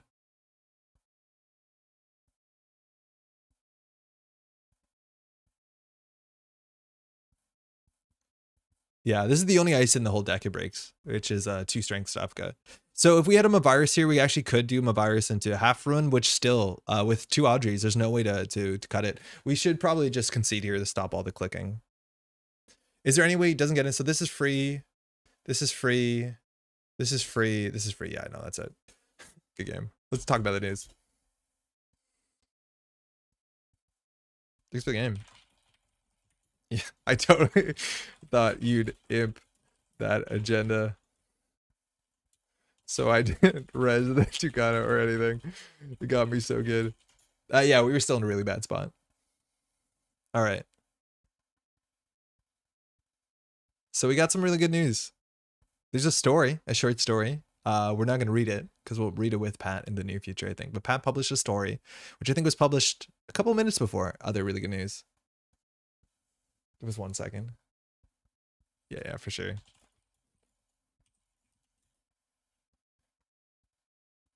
Easy. Thanks for the game, eh? Okay, that was turn 14, 43 minutes. That's not good. That's really, really slow. Okay, let's do this. All right. Announcing Rebellion without rehearsal. We should have done this way earlier. I'm sorry it took us this long to play through 2 games. Welcome to the news section. As the Automata Initiative poised to strip Biroids of their rights, inches ever closest... As the Automata Initiative poised to strip Biroids of their rights, inches ever closer to becoming law, protests in Brazil reach a fever pitch. Will the National Congress listen to the will of the people or crush the protests with violence? With every megacorporation stepping in to protect their own interest or make use of the chaos, desperate times are leading to desperate measures. Arasana's art reaches a bigger audience than ever. Mercury's imperative to protect their people is put to the test, and across the nation all are called to decide just how far they are willing to go. You're cooking optics and brain power? Yeah, it's just that's a cursed matchup. Good game, Jai, by the way. New cards. We're happy to announce Rebellion Without Rehearsal, the second and final part of the Liberation Cycle. That is a mouthful of a name. Oh man, that's the hardest Netrunner released ever to be said. I also didn't know that this is translated across different languages. This is going to be a fun one to translate. This set delves deeper into the factions of jockeying for advantage during the political upheavals which began in the Automata Initiative. We met Sebastião Souza Pessoa, an anarch political activist, community organizer, and devoted father. We will feel the ground rumble beneath the heavy machinery of Nuvum SA, the first New Wayland identity to care about operations since building a better world. Remind me about that if I forget, because I'm pretty sure we can guess what this idea will do. We will venture within the cavernous munitions factory of Thunderbolt Armaments, the HB subsidiary, lobbying for the Automata Initiative to be passed into law and taking advantage of the unrest to offer protection to panic government. So far, it's unraveling exactly the way we might have predicted. Firstly, Sebastião Souza Pessoa is the character we've seen on other Anarch art, the guy in the robotic chair. We don't see any other numbers besides activist organizer, no surprise, 0 link for MU. Our guesses is that Sebastião's text box says one of 2 things, if not both. I'm guessing it's either going to care about tags or he's either going to care about connections or both. I've heard really good things. I think on a QTM podcast, it was suggested like you're not considered tag on your first tag, so you can play some of the tag stuff and play tag removal cards really easily. That makes Solidarity Badge really good if you're trashing stuff because you can float a tag to start a next turn, get rid of it for free, play things like Iru. I think there's a lot there to be played with because all of the Anarch stuff in the last set was tag-based stuff and connection stuff and destruction. So all of that's going to come together, which is pretty fun. Nuvum, I don't know what that name is. Nuvum SA, what could SA stand for? But the Wayland identity care about operations and building a better world. We'll go back to that because I think we want to talk about these cards sooner than that. And then of course, HB is going to be building weapons and derezzing cards and stuff like that. Your not tagged would be insane. I think it would be your one fewer tag. Or you're considered to have one fewer tag, or it's cheaper to remove a tag based off connections. Like there has to be something there, because there's no way they're going to give Anarchs cards that cost tags to take and not give them like a great way to interact with it. Because Solidarity Badge isn't it. You can't play connections and tag me. It's nonsense. So there has to be some bridge between those two things making sense, right? Like going tag me, but then having resources, there has to be something about that. Easy answer is South America. Oh, that would make sense. Like opposite of Acme? Yeah, exactly. Opposite of Acme. Anti-Acme, that'd be really put a damper on tag-based strategies, right? It would. It would. It generally would. We've had that before, but it hasn't been good. I think it would. There might be something else around it, like your what are they called? Your connections are harder to trash when you're tagged, so tag punishment is still real, but if you're only playing connections, you can't be punished too hard. There could be something around that, right? But I'm assuming it has to give you some benefit from that.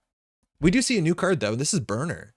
It is an Arasana type card. It is a Shaper run event. Really good to see Shapers running more and more as NSG continues to make Shaper designs. Art is great. It's a Scottominga. That makes sense. That's a lot of color for Scottominga. There's actually this whole cycle is one of the first times Scottomingas have been doing like real world stuff, not just cyberspace stuff. I think Estebrado might have been the first card. So really good to see that. Run HQ. If successful, instead of breaching HQ, reveal 3 cards in HQ at random. Add 2 of those revealed cards to the top and or bottom of R&D. I'm assuming that's in your choice of order. They'll be talking about me for years. This is a wild card. Potentially quite a terrifying card. For 3 influence, I don't know if you splash it.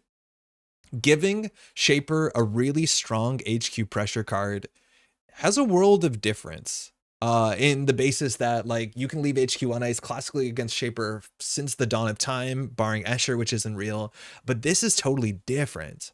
There was a card, still is technically, yeah, called White Hat, which was a Sunny card. And this is actually genuinely one of the reasons to play Sunny. It says play only if you made a successful run on Central Server this turn, force the corp to trace 3. If unsuccessful, reveal all cards in HQ. The runner may choose up to 2 of those revealed cards, shuffle those cards into R&D. White Hat was already really powerful. It showed the whole hand, and you could use this in so many ways, right? You could use this to empty out HQ of combo pieces. You can put the agendas, shuffle them away if you're not ready. You can leave only the agendas in HQ and you come back with a legwork. Like this card is so strong, but you didn't see it a lot because it has a lot of setup and requires you to be playing Sunny, which, you know, that's not a lot of people who are doing that.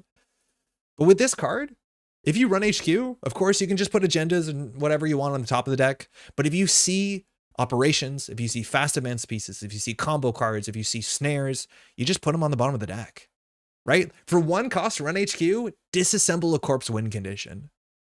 Like how many decks are just holding Oppa Research in hand and you can just say it's on the bottom of your deck? Now, of course, you're revealing 3.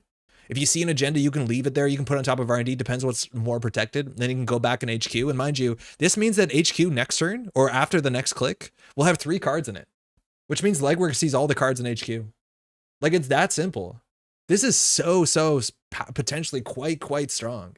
And I'm really worried, right? Like there is this precedent back in the day when you were playing like kill combo decks against Shaper was so difficult, and it is relatively difficult. They can play Stone Ship Chart Room, but back then they had all the tech cards. And this means that this is well timed. You just can't do much, right? We're also in a point where like expendable cards are going to be coming up, and Wayland's probably going to care about that, like Slash and Burn stuff like that's probably going to get buffed in Nuvum, and you can't just hold stuff in hand anymore. This is wild, let alone for Arasana getting an excuse to do any good on-tempo HQ run. I think this is so wild.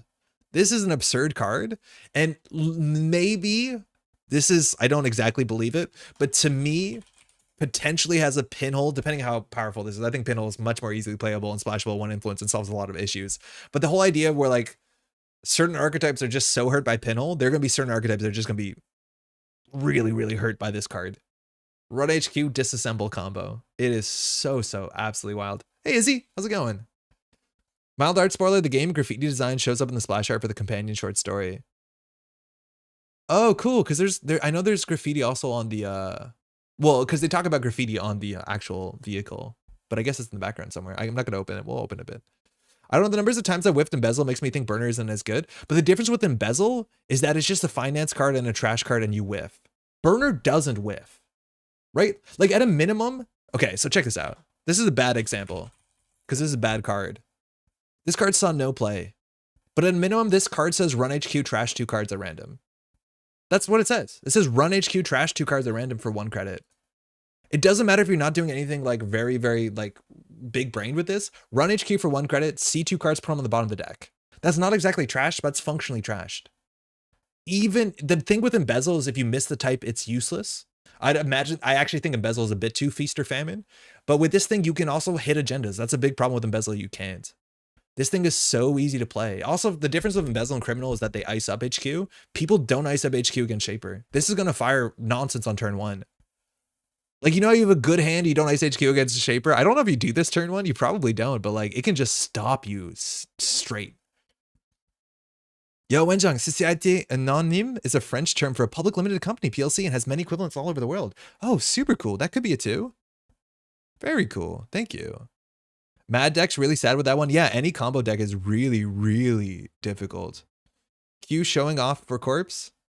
Yeah. I still can't decide if I like Demolition Run Errata or is it too cute for its own good. The Demolition Run Errata is the coolest thing ever. This is absolutely inspiring for Netrunner design. There's a run event with a paid ability on it. This is the coolest thing ever. Oh my god, I want to see this on so many cards. It's my favorite thing. I'm still on security assured. I'm assuming it's South America. I think that's the safest bet, but I'd be happy to see. I think this is a really, really wild card to open with. It terrifies me because I generally like building weird court brews more than anything, and this thing can eat weird court brews. It's well influenced, which is good, but this is a hard thing to stop, and specifically against Arasana, let alone other shapers. Mind you, event-based shapers getting better and better, even just week after week if you let people brew. This is a really, really good payout. Event run AI, yeah, right?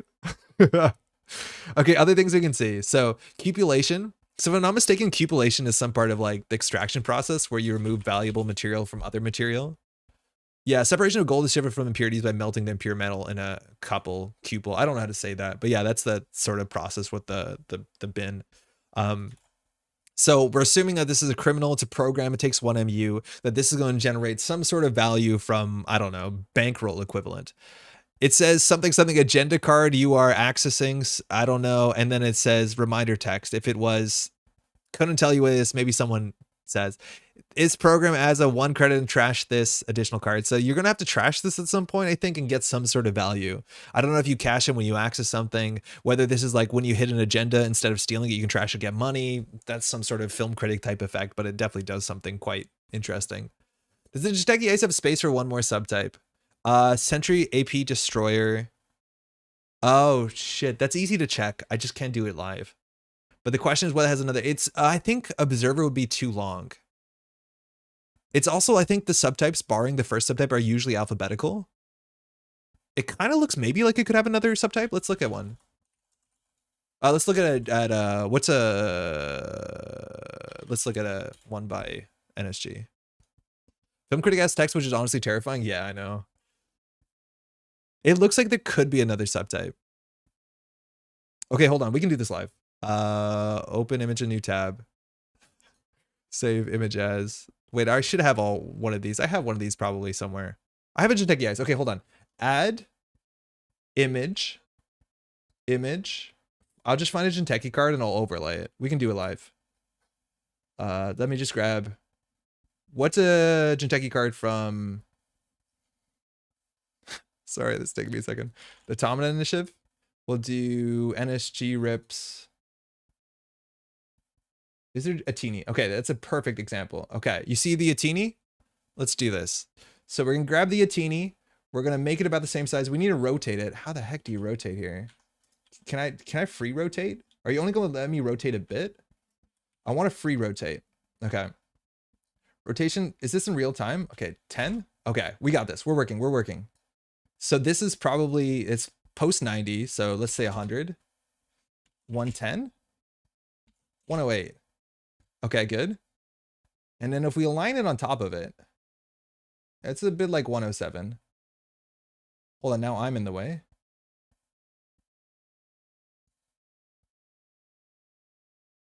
I don't think you can have another subtype there. It would be, what's the subtype on this? Ice? No. This is what I'm here for? Hold on, it's now too small on my screen. What is the text on Atini? I think there probably isn't. I wanted to lower the transparency. Hold on. We've rotated one too many degrees. 107, maybe even 106. No, I think that's it. Actually, it's hard to tell. It would have to be a really short subroutine. On my preview monitor, it's very small. Can you tell me what you think? I'm losing it. This is called journalism. I think they're. It seems shallow. Yeah, it's way too small for observer. It'd have to be like a really. Do you know what it probably is? It's probably psi. This is probably a psi ice. I think we've discovered something here. I think the only word that's small enough to go in there has to be psi, because it is alphabetical, right? They would go ADP. Like, what's a sub? There's no short subtype besides psi that fits on Jinteki ice. A new subtype? It could be. I think we actually did something cool here. They did promise psi ice. Maybe they did. It would have to be in like a previous article. But psi would actually make sense because they are alphabetical. All right, that was actually fun. Let's see what else I can clean. This art, mind you, from Yakuza is absolutely sick. 3 influence. There's a lot of really big strength stuff here. First Arkham, now image editing, such educational content. 6 strength is a lot. This is a 5 cost ice at 6 strength. This is another 6 strength ice. Generally terrified. In some way, is it good that's more there's more 6 strength ice so people stop playing Buzzsaw Turbine? Yeah, maybe. But yeah, a lot of big ice I don't think makes a more interesting card. So this has a fair few subtypes, subroutines. I shouldn't have deleted our reference card because we could see how many subroutines there are. But do 3 net damage is the last one. It says give the runner. So I'm assuming give the runner has to be a tag. Like you don't give the runner stuff, right? So I don't know what that's about. Don't let it catch your scent. So I think because it is scent hunting, it has a tag, and maybe the first subroutine cares about like if you are tagged or something like that. But already having a sentry at 6 strength that does 3 net damage, like this thing is going to cost 8.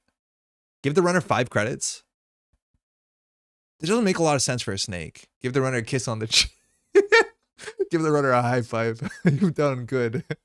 Destroyers usually kill programs. Oh yeah, it is a destroyer. I totally forgot about that. Destroyers always kill programs. I think it's always programs. I don't think it's only cards. I think it has to be programs. The only other 6 strength sentries in standard right now are 10 credits. They mentioned having a 10 credit ice. Like this subroutines are on track to be a 10 credit ice potentially. And like having a, mind you, this is an anaconda, right? Like the name of this ice is anaconda. We all know that, right? We probably should have led with this. This is a jungle. This is a Amazon anaconda. What does an anaconda look like? Anaconda. Like maybe there'll be a cool Portuguese name, anaconda head. Yeah, that's an anaconda. Well, pretty cute, honestly. As terrifying as snakes can be. You got a little like flat nose. You got a smile. That's a long smile. Yeah, it is an anaconda. So that's good. Snake ice that doesn't trace. Yeah, that is weird. All snake ice classically is traced on Netrunner. So this one's doing its own thing. Really cool. We have corporate hosting. The text doesn't go much far after Hoss. Could be hose. Could be corporate hose. There was another Jinteki. Wait, what did Mamba do? Oh, Cobra didn't. Yeah, you're right. Mamba is the Psi AP. Huh? There's a president for snakes that do weird stuff to you. Canadian Brazilians, corporate hosers. Rip Trace, yeah, I know. Oh yeah, it's not coming back. Corporate hose. It has to be host. Hostage? It can't. It's way too... Oh, actually, it could be. I'm assuming it's hospitalities too. I think it would be host, right? Or hosts. As an additional cost to spend this, spend a click. What does Big Deal say? Okay, wait. What's a triple? Mutually assured. Because I think mutually said spend 2 clicks. Okay, so still could say spend 2 clicks. It could be a triple, it could be a double. Because it could have a second click behind the little like rock here. Mind you, Yakuza art, great. Okay, gain 6 credits. I would not spend my whole turn to gain 2 credits. And then it does something from archive, so it's going to be toxic. If you want to wait in the Thunderdome enough, everyone who is anyone. Yeah, that's what it says. You guys stay saying hose. I'm not sure the shit post about it. Yeah, this probably is like an economy card and a recursion card. I don't know. Maybe it says play an operation from archives. It is only 2 influence, But I think there is a chance that this has to interact with the archives and plays operations there. Mind you, to talk about Nuvum SA, what is the worst Wayland card in the Automata Initiative? Why is this Swend word in a different place? Which Swend word? Spend? Oh, like composed as opposed to where it was in the other card? Hold on. Armed asset protection. Fantastic. As additional cost to play this operation, spend 2 credits. Oh, why is it there? I don't know. It's a good question. This is not the tab. As an additional cost to play this, spend. I think they might just say this. I don't know. You're right. It's armed asset protection. My guess is obviously that the Wayland ID is going to care about, what's it called? Trashing stuff, expending stuff. They probably have an ability that says whenever you play an operation, reduce its cost by 2 or some value, trash the top card of your deck or a card from your hand. I have no doubt that this shows you exactly what the ID is going to be about, which is going to be about getting cards into your archive at accelerated cost to speed up the efficiency of your other operations or transactions or whatever. Corporate patchwork. Yeah, exactly. I think it's going to be a corporate patchwork type deck. Because it makes a lot of sense, right? The first Wayland identity to care about operations. Maybe it cares something different. Maybe it cares about how many operations are in the bin, which is like a classic nonsense thing that doesn't actually happen when it comes to things like, what's it called? What's that Wayland blockchain, right? Like there's some precedent about just caring about stuff in the bin, but it's with expendable cards, right? Like that's going to be the expendable ID. So I think it's going to expend its own stuff at like any cost. And armed asset protection will probably be really good. It needs to trash stuff face up. Yeah, it probably will. It probably will trash stuff face up. And then ideally have like F off money where like even if there's agendas in there, you're not going to want to touch it because they have some way to use like threat or economic power to make that a punishing run for you. That's my guess.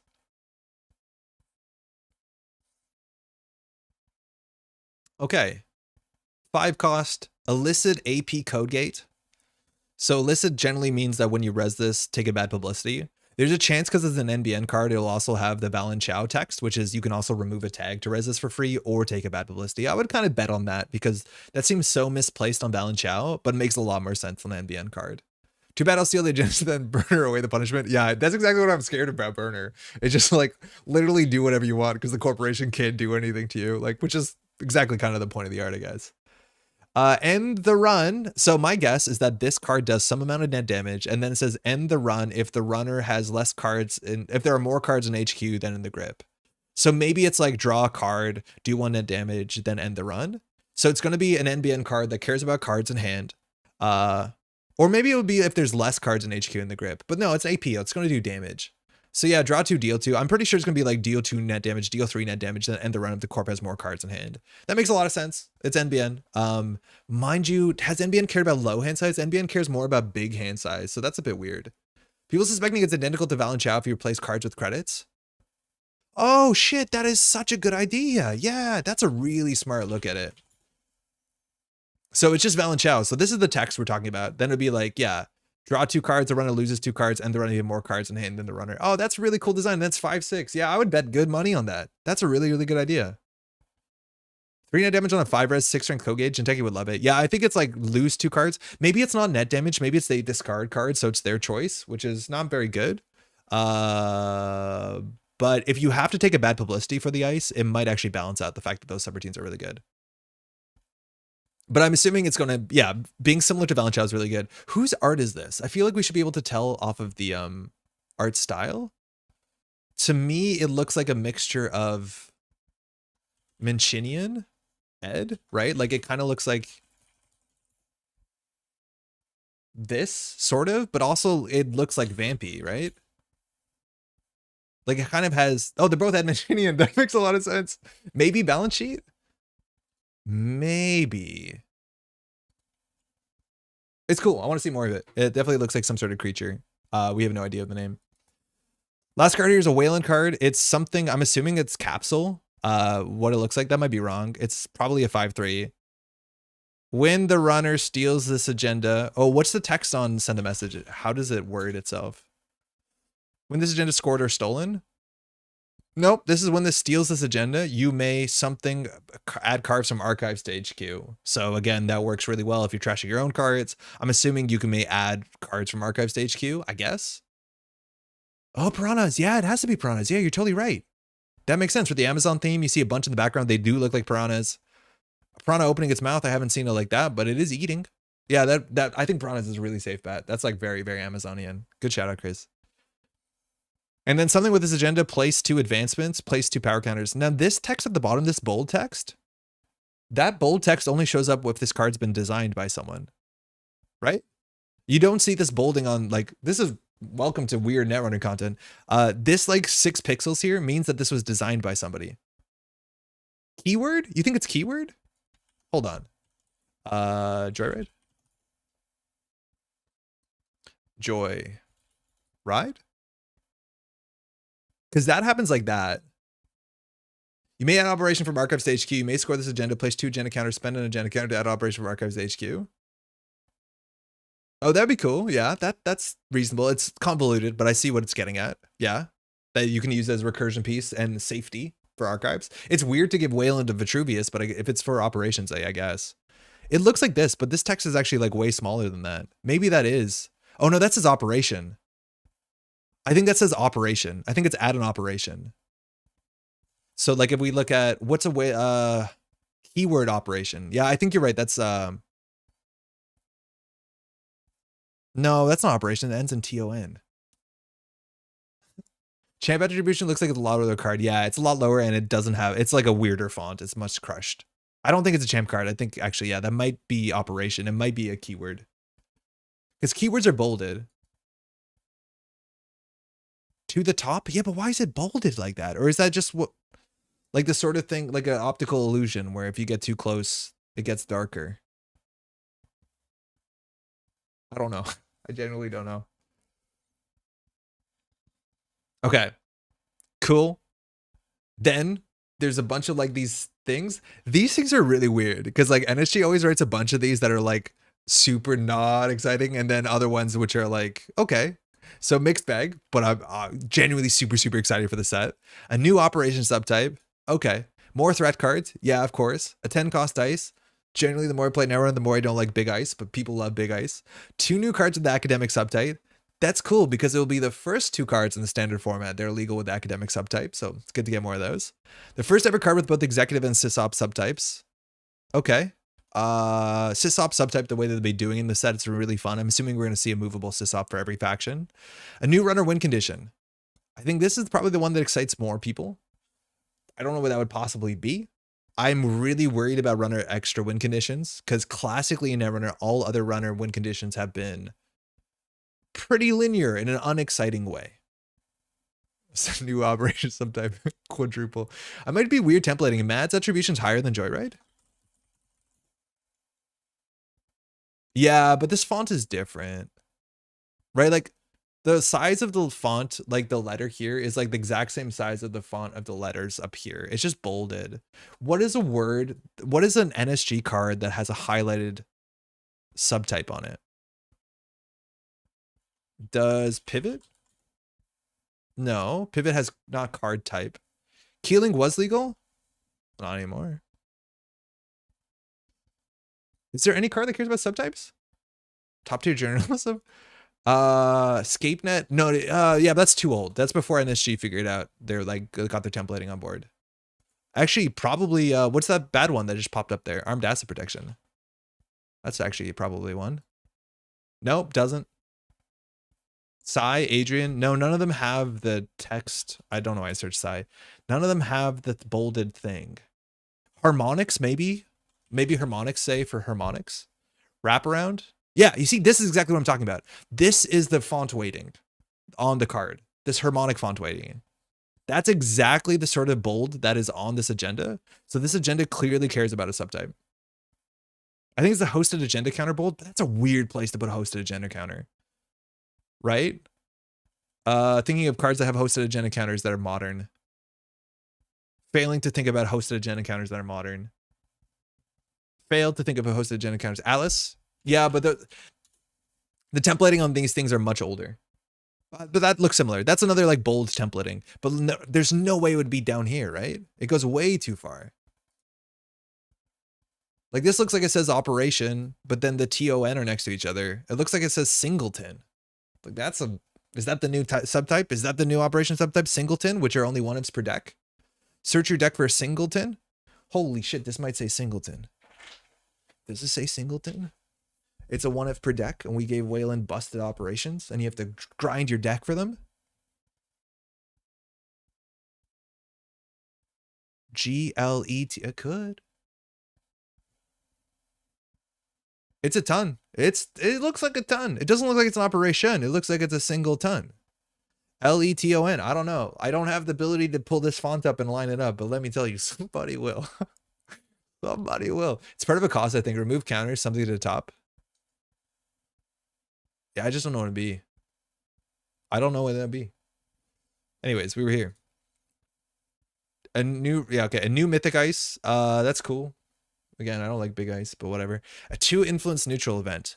This is really interesting because getting people excited about neutral events is actually really hard. Having playable neutral cards that everyone wants to play is generally not great. So I'm hoping for something that's a bit more like bespoke and situational. Like Biobands is cool because there's a real cost associated with it. But like when Deuces Wild was really good, everyone just played Deuces Wild. But Deuces Wild is not as exciting as a card in a lot of ways as Biobands is, as much as like most of the modes on Biobands don't actually do anything. So yeah.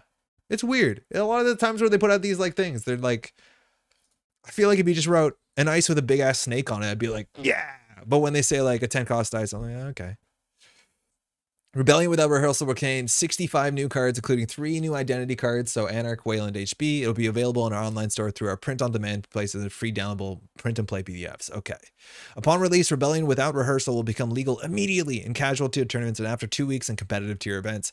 Its release will trigger the rotation of the Borealis cycle from the startup format. It will not trigger rotation for StandObb. It's really good they spell that out. Keep an eye on our website with the precise release date will be announced. Rebellion without rehearsal preview season will begin in March. That's actually relatively soon. February, mind you, is a short month. In the meantime, click here to read An Eye for Talent, a story about Jateki Acid retrieval specialists tracking their quarry through a crowd by Patrick Sklar. Patrick Sklar, you might know him. He shows up on the stream consistently, despite my efforts. I'm not going to read this, because Patrick will be here to read through it. I really enjoyed it. I just want to look at this piece of art for those who want to like glean some information, because this is definitely a card art for the upcoming set. The more you read about the story, this whole exact thing will make sense, with the barcode on the back of the person's neck, handcuffs, this caduceus, and the medical van. This is the exact graffiti from the burner thing. So mind you, this will give you some interest about the story. And do you know this dog? This is the same dog that's in all of the domination art, and I'm hoping it's on at least 2 other cards. Otherwise, the set's no good. This dog is gonna be on so much art. It's so good. This dog's on every art from the domination. It needs a name. It's so great. Looks like she's helping the dog. Should be helping more. This is not going very well for anyone. Andre corners you at a house party and talks to you about templating for 10 minutes. Is endearing. You're invested. Thank you. Is that Trauma Team? Like from the Nintendo games? Kind of dresses like him. This character, I think, is named in this story. I'm pretty sure. Yeah, I'm pretty sure she's named, right? That's easy to check. Yeah, Charlotte. That's Charlotte. Okay. I see handcuffs, though. Yeah, those are medical handcuffs. Those are medicine. They'll make you better. Yeah. I don't know if you see the other medical cards in the Atomic Initiative. They're not good. They're Jinteki cards. They're not real medicine. Yeah. This is sick. This is what we all wanted to hear. Opening up with some pretty strong and exciting stuff, which is really cool. March is only a bit away. 65 new cards. The meta right now has been Slapper. I think the most interesting thing is to see the rest of the set, because there's clearly like a bunch of call-in responses that haven't been responded to yet. So it's just a matter of time before we see part 2 to see like all the weird missing pieces and all the cards that will make more sense in context. Excuse me, medicine. Medicine, they're called restraints. No. Okay, yeah, we can call them that. Yeah, I think that's what we'll write it off on the tax form. Jateki's here to help. Yeah, that's for sure. In case you have a seizure. Yeah, they weren't helping for that. The story's really good. Shout out to Patrick for writing it. I know he's really happy about it, and I think it turned out great. It's really, really exciting. We're gonna see a lot of cool stuff. Like the weird things to get excited about is like there's gonna be more Trojans And this is like the wild thing, is like archetypes that are already really playable right now, like Arasana is very much totally playable, and then saying what's going to look like with like 2 more Trojans that actually are going to contest for board slots or deck slots that will like accelerate you so that you're actually an aggro deck playing burner on turn 1, right?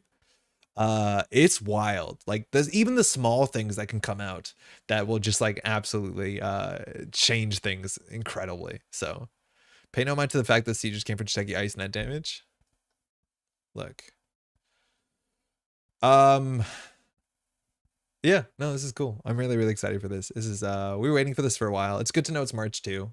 If it's later than you expect it to be, I'm totally fine with that. Once it's good, it's good. I don't know. Is there meant to be a new set icon? Have we not seen it yet? The last time did we see this bird? Was it like digitally weird on the sites? I don't know. I'm not sure. Something to make mural playable, maybe? Hey, how's it going? I never know how to say your name. I want to hold your breath for that. I think mural is playable. I just don't think... I don't think there's a card that can make mural playable. I think there needs to be a card that makes turbine unplayable. You know what I mean? I think the icon is the same for both halves. Was that the same it was for Midnight and Parhelion? They had the same icon? Yeah, it was that like circle thing. You're right. It is for the same halves. I do this on YouTube that I put like a thing in the thumbnail so you can tell what set it's from. I don't think that actually matters. Then real quick, I put out a video just yesterday. It's like, oops, it's really long. It's an Arasana World Tree video if you want to check it out. Really fun deck. It's really, really, really quite fun. It's 60 cards. It's wild. There's a bunch of gameplay. It's long. Enjoy it. I published this list. If you want to get it, check it out. You can find it on RNDB. I linked it. I haven't done that in a long time. So that's my new stuff. Other stuff going on. Oh, we're not going to read the story. I thought we would. Versus PD, turn 1 burner, 2 ice to the bottom, run back for off, simple as. Right? Like, that's like the legitimate thing. How do you play PD when you're counting on seamless launch? Right? Like, you know, your scoring pattern that involves having seamless launch in hand? Not only do they not have it, they can't recur it because it's not trash. It's on the bottom of their deck. Right? Like, you're right. You're denying ice. You're denying anything. If they have 3 cards in hand, like, if they have just 3 cards in hand, congratulations. They have 1 card in hand and it'll be the agenda. Like, this is really good. And there's a chance you'll see it out of action because it does work really well with destruction. Admittedly, if they have 3 cards in hand, are you better off playing legwork? Maybe. Just put a brand in front of HQ. It's that easy. Yeah, okay. Pay 6 credits, icing HQ against Shaper. Try win on the remote server. I know we're all having fun here. But yeah, no, this thing terrifies me. This thing is really, really good. Like, if people could play White Hat, they would play White Hat. But they can't because it's 5 influence and it's relatively expensive, even on top of all the other stuff you have to do. Yeah, it's 5 influence. Like, this is a 5 influence effect. This is meant to be only Sunny. Thank you. Wild stuff. Yeah, that's super, super wild. I'm actually not sure. Like, this is the thing is, if you have to deal with this in every NBN deck, which we're pretty sure we know the text on this, or you have to deal with this in every Jinteki deck, 6-string Sentry. That's genuinely hard to deal with. A lot of times right now, Netrunner, you're trying to break a Nuncy, so it comes to the same costs, but breaking a 6-string Sentry soon is really difficult. These are the sort of things that, like, no jokes, maybe makes Mural better, probably not. Not that you're playing this on any person besides Arasana. But if there are just enough decks that are running 6-string Sentries that you have to break, like, having a solution like this makes more sense. Imagine this thing in Ag Infusion. Yeah, we don't know what the text is going to be, but it's probably not going to help. I assume this might be the 10 cost ice. It might be. Like, this many subroutines. So when we talked about our ice budgeting stuff, right, we think this has at least 3 subroutines, maybe on encounter text, which would mean 6, 7, 8, 9. On encounter text, maybe 10. -1, so 9. And then it trashes programs because it's Destroyer, so that's about 10. Like, this thing so far from what we've seen looks fairly costed at 10. Maybe it'll be undercosted. Maybe the first subroutine is really good for the runner. Maybe it actually will be give the runner a little kiss. Yeah. But this could easily be the 10 cost ice. Maybe it has Archer cost. You know what? Genuinely, yeah, it could. It honestly could. Considering how many 1 points, little small agendas that Jinteki has in card pool, it could be forfeit an agenda. That wouldn't make too much sense. We think it says Psy, by the way. Tagging 3 damage so far. Destroy Clause is actually smart. Give the runner a hug because it's an Anaconda. Hater Town once you play. Don't play some bezel. It's still legal in Bezel. Everyone forgets about that, and there's no reason not to. Other news, real quick. This is the news we were meant to talk about. Arkham Horror just announced a Dream Meter Cycle repackage. Hey, hi Arkham's time for 1 minute of Arkham time today. Dream Meters is a really good cycle in terms of the investigators. But don't forget about Embezzle. Choose not to play it. Oh, I see. It's so fun when you land it, and when you don't land it, it's the worst thing you could have done ever. There's no in between. There's just no in between. If it is a side type, wouldn't the side game explainer text be up there? Ocean Daughter, how's it going? Maybe. Maybe. We're getting to the point where the side text. Oh shit, that is actually does make some sense though.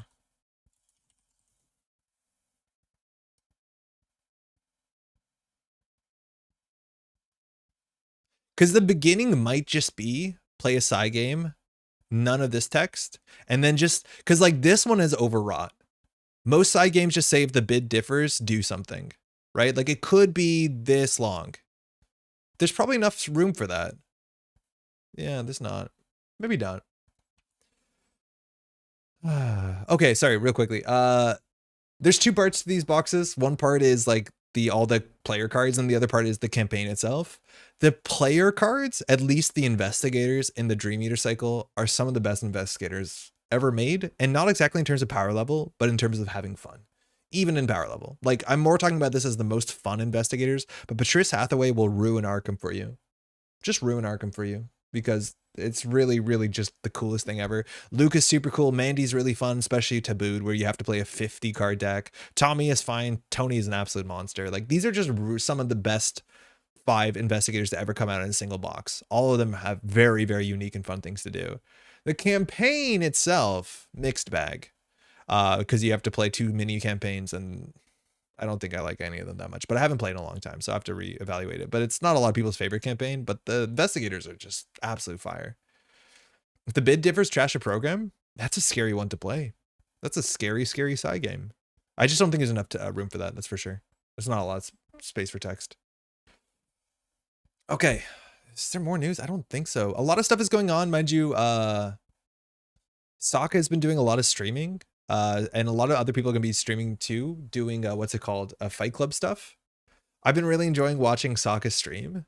And I think a big thing about watching Sokka, which is so different than like other casting that you'll see from NSG events and casting that I do, is that when Sokka does streaming, not only is he sometimes watching his own teammates, so he's like clearly very stressed about it, and he'll say like, that's a bad move, that's a good move. But I think the most interesting thing that's like so jarringly different is he will say that's a bad move and that's a mistake. And he means it with the best intentions, but just like, that's not something you're allowed to do on NSG streams. That's just not something that like generally is told to be avoided, to be like, oh, that's not right. But Sokka will say it. And like, I think a lot of people, you know, respect Sokka's answers. And of course he's right. But it's just so weirdly refreshing. It's like a really strange thing where like someone wants you to be like, oh, that can't be the play. Which is it's neat. I haven't heard that in a long time. A lot of time in casting, people like dance around it, but like I kind of appreciate it's fun. Dalford's Grid March CO coming up in March. We put up a week ago. Oh, nice. If the goat says you're wrong, you're wrong. I know, that's like the thing. It's like you can get away with saying it, but there's a lot of times where like people will goof up regardless, but you just can't say anything about it, which is a bummer, because when people goof up, especially really good players, it makes for the most exciting games, I think. Why can't you say mistakes on stream? So I'm not sure if it's actually in the NSG code. Different tournament organizers feel different about it. But the basic idea from what I understand is that when you're casting, there is this idea that you don't want to make people feel bad for going on stream. So if someone messes up, you're generally meant to give them the benefit of the doubt. Although some good players still just do mess up on stream. Like, it happens. I know I've said this anecdote before, and like, I think Bridgman is a very, very good player. One of the best Netrunner players of all time. And during Worlds at stream, he was playing against, I believe it was Felix and Jackmade, and he was running against Op. And very similarly, there's some respect that has to be done into Stavka and to Half Run, which Felix was playing. And it was okay, because Bridgman had on the board, what's it called? Banhar. So as long as he's running the outermost dice, and the outermost was the unres dice he was scared of, it was okay. Banhar is going to save him. You can do all you want, Stavka Half Run. It's just going to be 2 net damage. And so he's playing the game, making 1 run a turn into the Banhard ice on R&D, uniced, to make sure he goes through it so that he doesn't worry about Stavka Half Run. 4 or 5 turns, he's following this pattern. It's a very close game, both players on game point, and he runs R&D and steals an agenda. Click 2, he runs back. This only works for the first encounter each turn with a piece of ice, which was used because behind the unresed ice was a sandstone. So he technically banhard the sandstone, albeit he broke it with Cleaver, he used the ability on it. Felix noticed this, res the Stavka half run, and totally blew him out. Finn got messed up. And that was a mistake.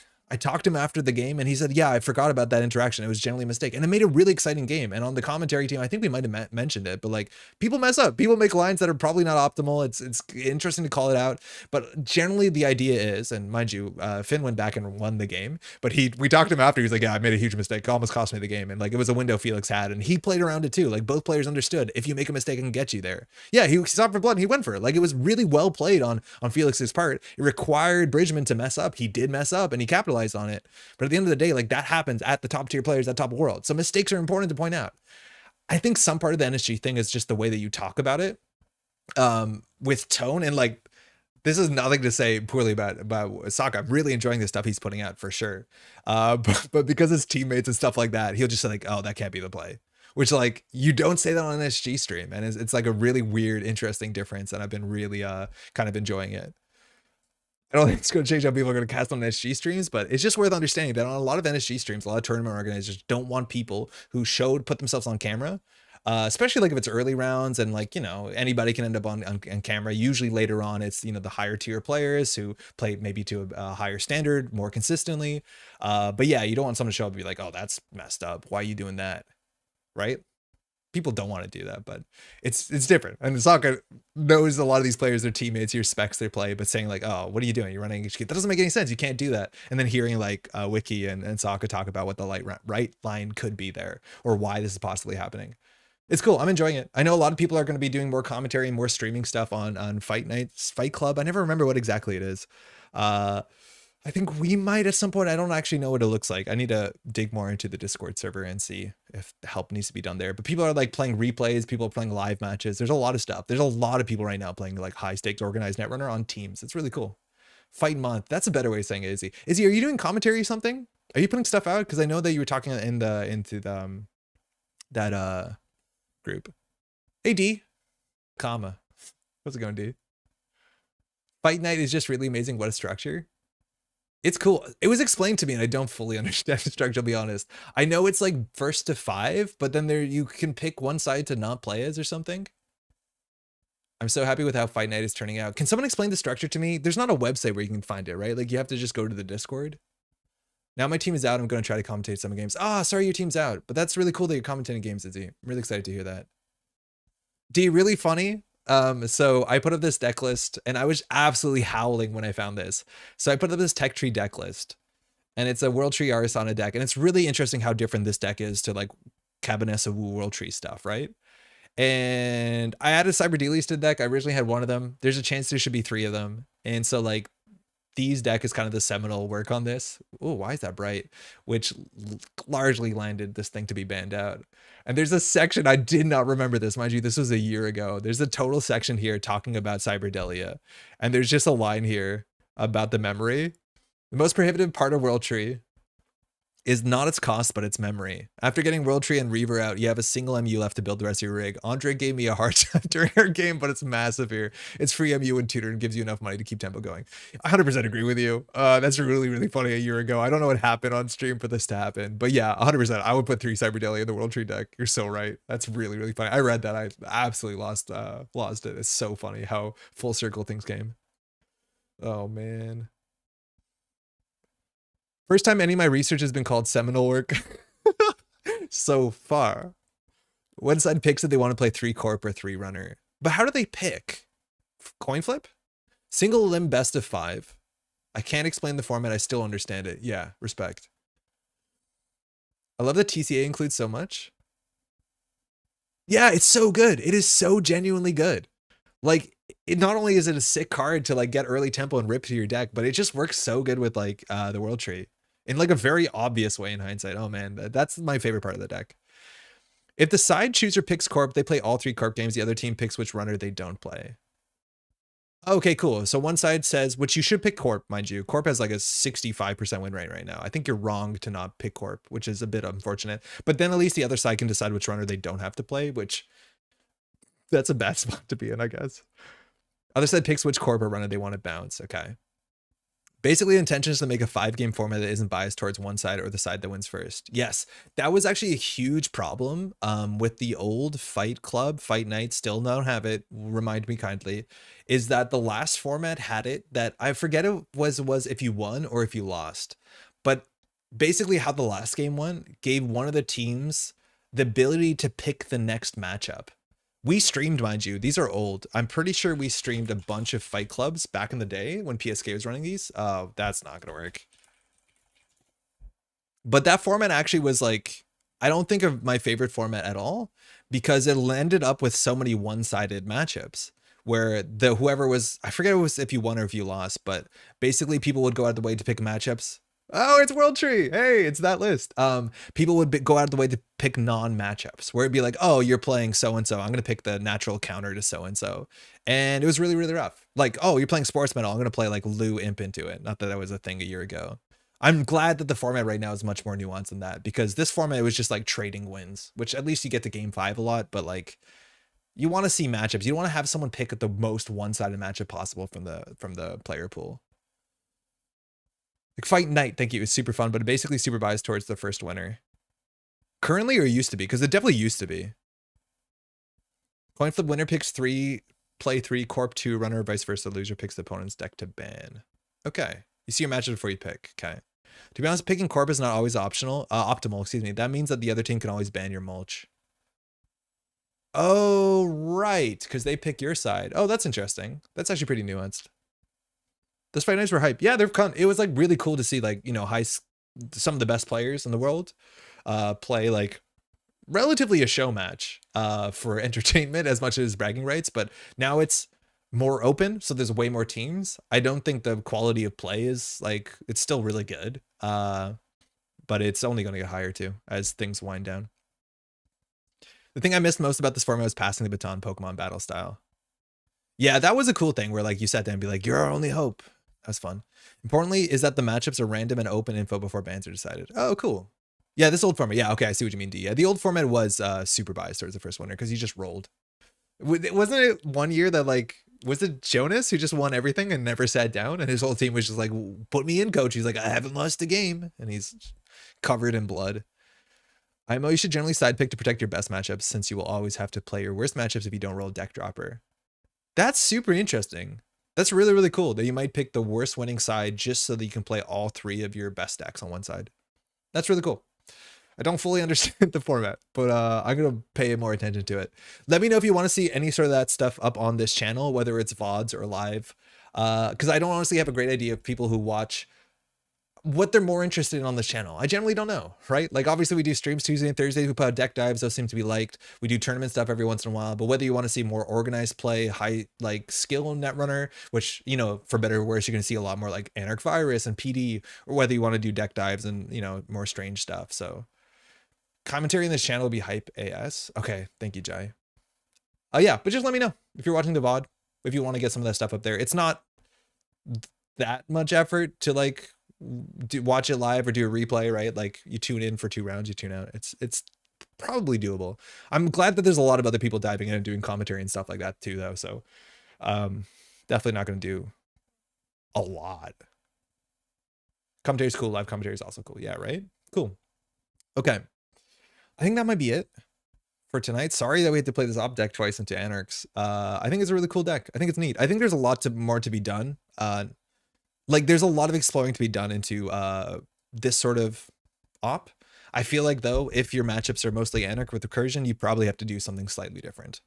Again, we talked about Kimberlite, we have Zato, we have a lot of unfair ways, fielding unfair ways in op. For what it's worth, like the Trojan horses, we didn't land them, but the wake up call actually felt relatively good for as weird and as little things we have inherently to trash.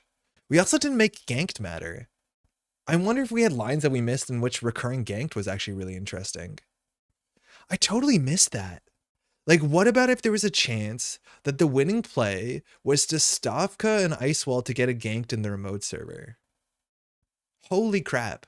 We went 2 games and we never drew a single gank, so I totally forgot about the existence of this. But there was a chance that we had to make the remote server just so toxic that the runner knew if I get into there, I'm going to get stop cut 100%. Did we miss a key piece? We just never saw this. I mean, in every game, we got down to the last 12 cards. Need more Monkey Wrench decks. Love seeing the obscure cards. The problem with the Monkey Wrench deck is we didn't play the obscure card. We just threw it out. But I know what you mean. I do know what you mean. All right. Hey, where's that button? It's really critical to Arch on remote, to be honest. Yeah, I believe it. I'm just so worried about the Anarch Central pressure that like we kind of crumbled. It was the second game too where we put an Archer on R&D and Archer on HQ. So at least the Archers on Central servers, the gank does have teeth.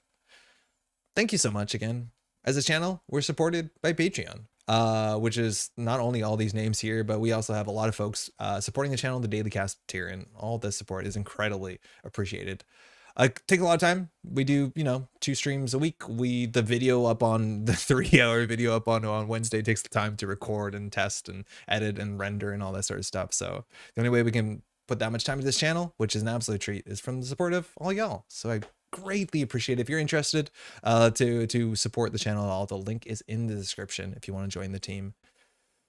I think that's mostly it. We'll be back in on Tuesday. I don't think we have any content up this weekend. Stay tuned. Again, there's a lot of really good content coming up for like event coverage, stuff like that. Jeff put up a video yesterday, which is good. It's some more op stuff. Classic Jeff. It's a good video with Felix talking about some like jammy, rushy op with like a lot of fast events. So check that out. Link will be in the description as well. That should be it.